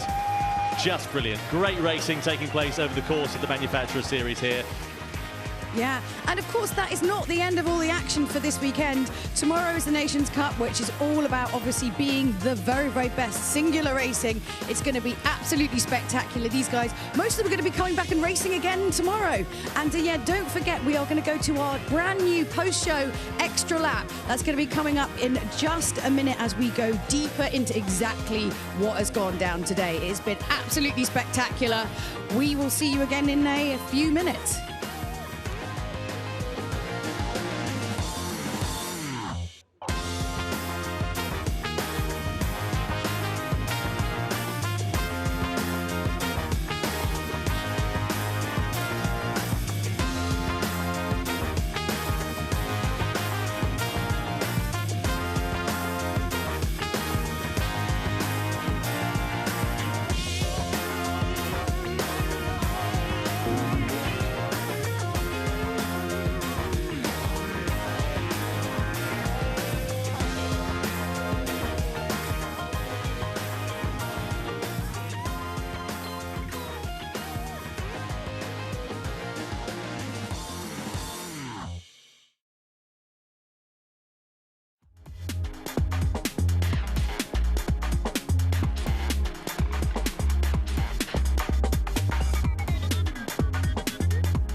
How you doing?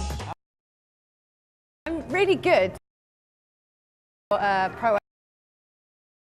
It was good. It was not getting, you know. Were you fantastic? Yeah. Okay, yeah. And Igor Fraga. Boy, he's doing pretty It's good. Yeah, I never met him. He was telling me he was racing Formula Regional as well. Formula 3 Regional, and I Googled it and I looked at it, and it's pretty cool. You said that you actually played like the first and second GT games? Yeah. Oh my God, like hours. Way back in the day. Yeah. When it came out. When they came out with the Gran Turismo, the first one and everything, you needed to get all the licenses and everything. I spent hours. I remember there was a couple of races that were like real life, like 12 and 24-hour races, and just play 3-4 hours a day, 5 hours a day, or 3 in the morning, 3 in the afternoon, and played it for one race for a freaking week. It was insane. Wow.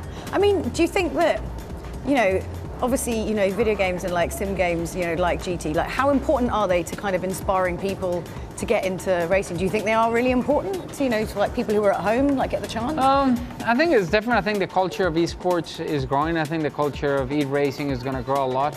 I think the next few years, is gonna, you know, things are going to change a lot for esports, and it's pretty exciting. I think it's, you know, I think PlayStation and with the Gran Turismo has shown what's possible, and I'm sure everybody's going to try to take it to a new level, so it's going to be very exciting. I mean, obviously, you know, having played like, you know, the first couple of games, to play it now, I mean, you've had like quite a gap. Oh, it's funny enough because I never played Gran Turismo with a steering wheel. I always played it with the remote. Yeah, like so with it's a completely different experience, like completely different. Yeah. I mean, just even in the graphics, there's such a huge jump. I mean, this sort of stuff, you know, having this kind of quality of sim, you know, for however much money, you know, you can have it in your house. I don't think anyone could imagine that would ever be the case, you know? The crazy thing is you can have something like this that is very good. It's a very good entry point for the price and everything, and you can go to, you know, however money you want to spend at home. That's very true. It is a sliding scale. So obviously they've just put in the new track Spa, which all GT fans have been. It's been like this ongoing thing, like when's the track coming? When's the track coming? Obviously you yourself have raced on that particular circuit.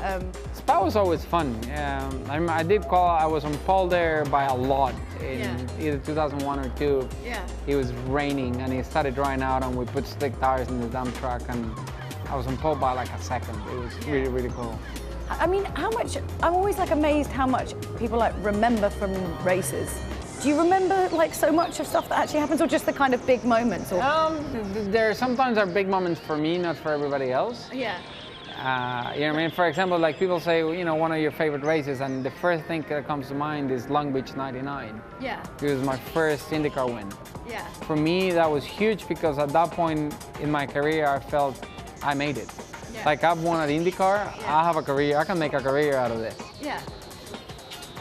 Then, you know, winning in Monza, my first F1 win. Actually, when I won in Monza, I was like, finally. You know, I had so many races coming that I was nearly winning and the thing would break and things would happen. So when it happened, it was like, oh, finally. Winning Monaco was very special because, you know, I was a huge fan of Senna. So growing up being such a big fan of Senna, having that relationship and being able to win where he did so much, it was pretty cool.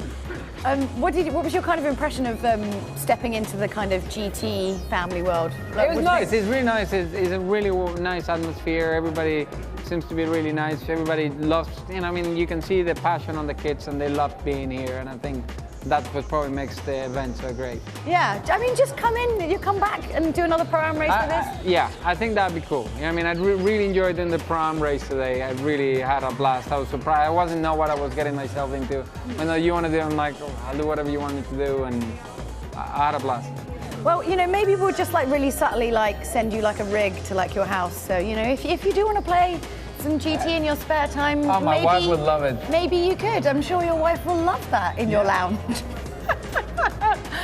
She's going to hate it. But that's okay. All right, well, look, thank you so much for joining us. It's been a supreme pleasure. Thank you.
Hello and welcome to the first ever Extra Lap, mainly because there is so much that happens in our Gran Turismo World Championships that we just feel like sometimes we just need to like decompress and kind of just go through everything, because these guys drive fast. A lot of things happen. There are a lot of battles on the track and things that we missed the first time round. So it's a great opportunity to actually then like come and like sit down and actually chat with the people who have been in the race to find out exactly how things were from their perspective.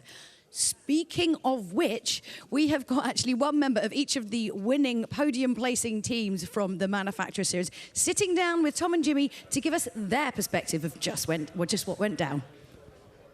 Yeah, thank you very much indeed, Julia. Yeah, welcome down to, well, near enough the stage. We've got Cody Nikolakowski on the right-hand side.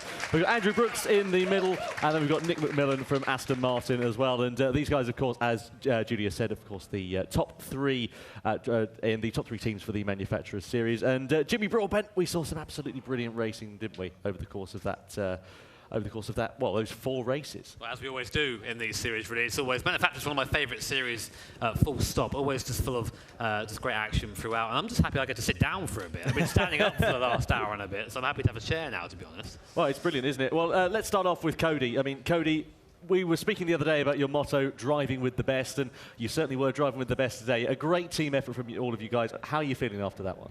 I feel amazing, to be honest. To have such a strong team, such a strong lineup of drivers being able to help me contribute for Mercedes-Benz. I'm speechless.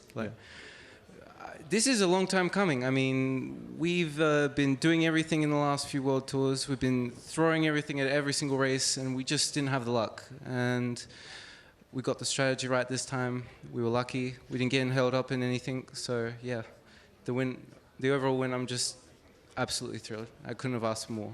What do you think it was? Was it the strategy that helped you win that race today?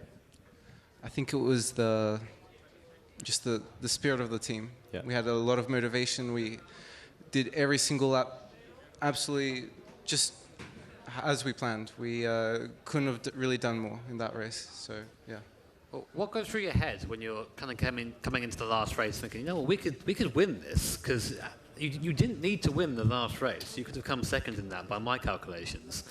Was that playing in your head at all? We saw you down there kind of fingers and thumbs like, oh, wait a minute, how many points how many points is this? Yeah, I think we were pretty safe if we finished second and Aston came first. But we decided, let's just win everything. Let's just secure the overall win and not give any quarters to Aston. So just no mercy. Any moments when you were worried? No, nothing at all. Well, everything went smoothly. My word. That's confidence there for you. Nick McMillan, Nick, Aston Martin, we saw them winning in World Tour 1, a little bit off the boil in World Tour 2, but back on form here in World Tour 3 in New York. Talk us through today for you guys. I mean, today was exciting. I didn't think we would quite have maybe the overall pace, but these combos, I think, suited our team strong with the drivers and the car even. And we just tried to play it smart. The first race was a little risky. We got kind of bumped and fell back a few positions. But it's those difficult days or difficult races where you try and just push through and get every point you can. And then Kochibe's second race was just amazing. 8th to 1st. I really have to give it to him for that. And then Adam's final stint there and just that whole final race. But yeah, watching basically the whole Mercedes Aston, and that second, third, fourth race, it's just the whole way through is we couldn't leave anything on the table. We changed strategy on the fly while we were racing, trying to figure out what everyone else was doing. And yeah, I'm just happy to be here and have such a strong team. We really did a good job, and I'm proud of them. Well, we saw, of course, Adam, as you say, that particular race with Cody. They were battling hard at Fuji. Then they were battling hard in the final as well. That final stint was something else. I mean, what was going through your mind when you were sat there watching it on the sidelines? But with Adam, he clearly had a bit more pace behind him, but just didn't have the opportunity to use that pace. Yeah, I mean, it becomes difficult, especially in these strategy races. You're trying to save fuel, you're trying to save tire. We pit a lap earlier than we planned to, just so we could get him on those soft tires and try and kind of jump the field a little bit, try and catch Mercedes. They pit at the same time, and he put everything he absolutely could into it. I was on the radio trying to just tell him, how far, ahead they were, what tire they were on, who's behind, and having him watch his fuel and doing the whole strategy. It was stressful, but I was confident that he could put in a good result and possibly get him. Yeah, absolutely right there. Thank you very much indeed there, Nick. And we're actually going to show a little bit of a quote on screen from yourself. You can just see some of the battles that are taking place between Aston Martin and Mercedes-Benz here as well, and that was at Fuji as we were talking about. This is yourself, Nick. You said at the end of the day we have to play our advantages as drivers, and together we have a strong team. How true those words do ring here this afternoon. 100% true. I mean, I know I've found through just like all the racing that we all do, you know, sometimes like we have cars that we're really good at, tracks we're really good at, you know, maybe someone's really great on consistency. So, you know, this was a week ahead in advance that we planned all this out, and we're able to just put it all together today. So yeah, it's just picking out our strengths and focusing on building the strongest team we can.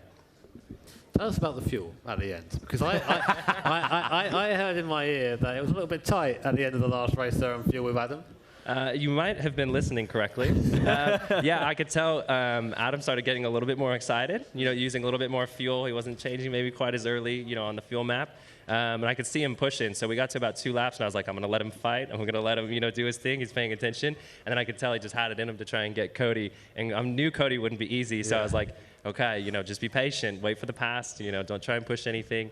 It's going to be difficult. But, yeah, we were right there at the end. And, you know, I actually overheard you guys talking on the announcement where you were saying that they were going to win even if they finished second. So I told him that, you know, and he was like, oh. Okay. You know, so I was like, make it to the end. We're 8 seconds clear. I think of Subaru, and so yeah, we brought it home, and you know, second place is great for us. I'm really, really happy. It's been great, hasn't it? And Mr. Brooks, can I just say first of all, great surname. Really like that surname. Thank you, Tom.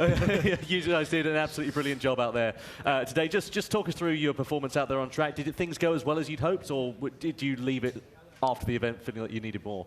I mean, if there's anything I think I can say about Team Lexus, especially in the last couple World Tours in particular, it's definitely been a roller coaster ride. We started from first last in the Nürburgring. We went back down to 12th and then back up somewhere in the middle.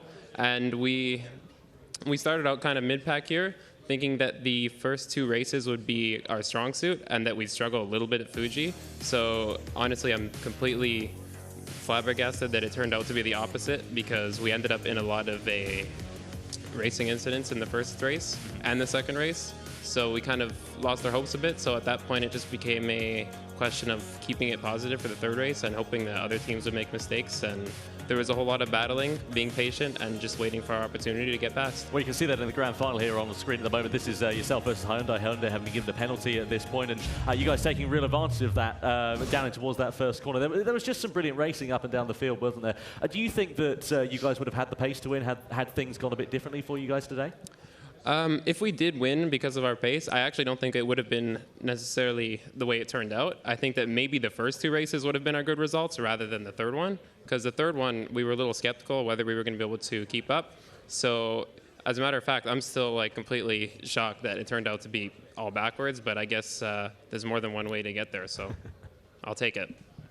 Happy to be on the podium. You know, it's one of those things, especially after last time out for you. Oh my God, you don't even know. Personally as well. I'm so happy. Like, I'm so proud of my team, and I wouldn't have been able to do it without them. And they helped to keep me confident in myself. So they're the best teammates I could ask for. Well, Cody, Nicola, Andrew, Nick, thank you very much for your time here this afternoon. Real pleasure. Another round of applause for the top 3 drivers in the Manufacturer Series here in New York. Absolutely brilliant. Let's head back up to Julia Shelby, who's with our Spanish commentators.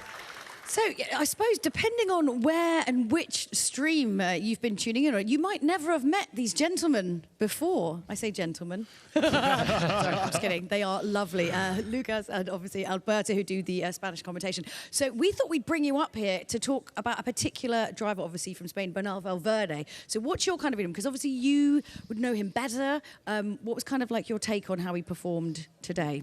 Well, Valverde was amazing. No, he showed another step forward in his performance this weekend. You know, in other World Tours, he was more under pressure, more not natural driving, and this weekend he showed for Mercedes he is one of the most talented drivers from Costa Rica, and you know, he's a real race car driver, and I mean, it helps. And it helps, but somehow it helps because he was really clever in some points of the races. He finished second in his single race, and then in starting from the front row in Interlagos. He made a fantastic strategy, saving fuel and also pulling away from the other guys. So amazing performance from the guy, and yeah, it's he's one of the guys we've been following and from South America, and is one of the guys who we can follow for the future. Yeah, go on, no, so go ahead. No, it's like we're used to see the winner always of Manufacturer Series is the most balanced team. And, well, Valverde made what he has to make. And finally that makes, no? With Anthony Felix and of course, Lapkowski. I think it was the most balanced team. Yeah, they take advantage of that. And that's the reason that they win, I think.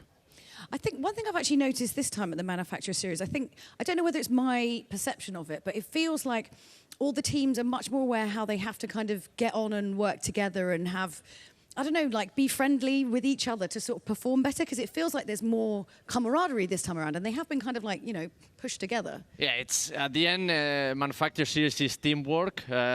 We could see how they manage the races, talking by the radio, and communication is essential to know. They're very calm. Yeah. I would be much more shouty. What are you doing? Drive faster. We could see Latkowski, talking on the radio, and it's all about, team effort, and you have to know what is your position in the race, what tires your rivals have in the race to make a pass or to stay and keep calm and save more tires. But at the end, it's a team effort, and that's why I love Manufacturer Series, because motorsport is a team effort, and in the end, it's becoming more essential in Gran Turismo, and yeah, I love it. I love it to see the radio communication, how they work together, how they prepare the weekend from days before the qualifications, and yeah, it's beautiful for the manufacturers. Yeah. So Coque Lopez, he's another one we should obviously talk about. How do you think he's sort of performed? Well, I think the problem that they have in Toyota, it was the strategic, no, more or less. So I think they were one of the favorite teams today, and finally the results were totally disaster. Yeah. So the strategic failed a lot. Yeah, but we were talking about that. Yeah, they thought they had the right strategy, but in the position they start for the final race, it was wrong strategy. If you start at like Mercedes, they followed the same strategy, but if you start at the front row, you have no traffic, you have no battles, so you can put the right tires in a good performance. But if you go on soft tires and you start to fight with other competitors, you lose that advantage, and in the end, you end up losing a lot of time and getting caught with the guys with better tires. So yeah. Don't worry. There's so many. Every time we have conversations about this, it's just there are so many problems. And bearing in mind, you have to be thinking about all of this while you're driving your car and like taking all of these things. It's a lot of things to contend with. Well, thank you so much to our Spanish commentators. We are down there with Jimmy with our Michelin Driver of the Day, which is Mikel Hazal. So yes, took the words right out of my mouth. Thank you very much, Julia. I am with Mick Hazal, our Michelin Driver of the Day. Maybe not the best day in terms of raw performance for Subaru, but I mean, the last drive for me was some of the best driving I've seen from you. Right at the back of the field, in that soft compound tire, carving through the field, bringing yourself home in third place. How was it out there from your perspective? Like right after the top 6 qualifying, we immediately knew that we kind of have to survive the first 2 races, because our car was one of the slowest cars on the straight line anyway, and we got like 2 power tracks. So basically, realistically, we would be just getting overtaken easily. So we kind of tried to survive as best as we can. And as for race 3, which was another good track for the Subaru itself, but with not the best position in the end, with P10. I kind of tried to avoid the chaos happening ahead of me with all the crashes and contacts. But in the end, I was also surprised by myself and with the performance of my team, because, for example, in the final race, the strategy was good. We also talked a lot about how the strategy is going to be looking like. And yeah, I'm also happy for my team, and thank you again, I don't know, for that's it for me being the driver of the day. But thank you. Well, first ever winner of the awards, so there's something there as well. I will ask, so how do you keep yourself motivated? Because you go into the last race, you must think, we haven't really got a chance of doing very well here. Ended up doing well in the standings, though. Is it just go out there and just do your best kind of thing and just drive to the end? As for the final race, I mean, we all know that it offers the double amount of points. So, for example, if the manufacturers who are already ahead of us have a bad race, we can kind of like take an advantage out of that. And for example, if we finish in a very good position, then maybe ending up on the podium in the end. So I still wanted to give it my best till the end, because I don't want to drive unmotivated and let my teammate down, which also gave everything for the team. And yeah, it was a really good time to represent Subaru, and having teammates like Miyazono-san and Buzz. They're really happy. Awesome. A great drive as well from yourself, of course. Again, our driver of the day, Michelin driver of the day, Mick Cazell. Congratulations, Mick. Let's go back to Julia and Tom. So it's it's clear. Obviously, everyone loves Mick. Everyone loves Mick Cazell. Everyone's got a soft spot for him. Even around here, he's quite beloved.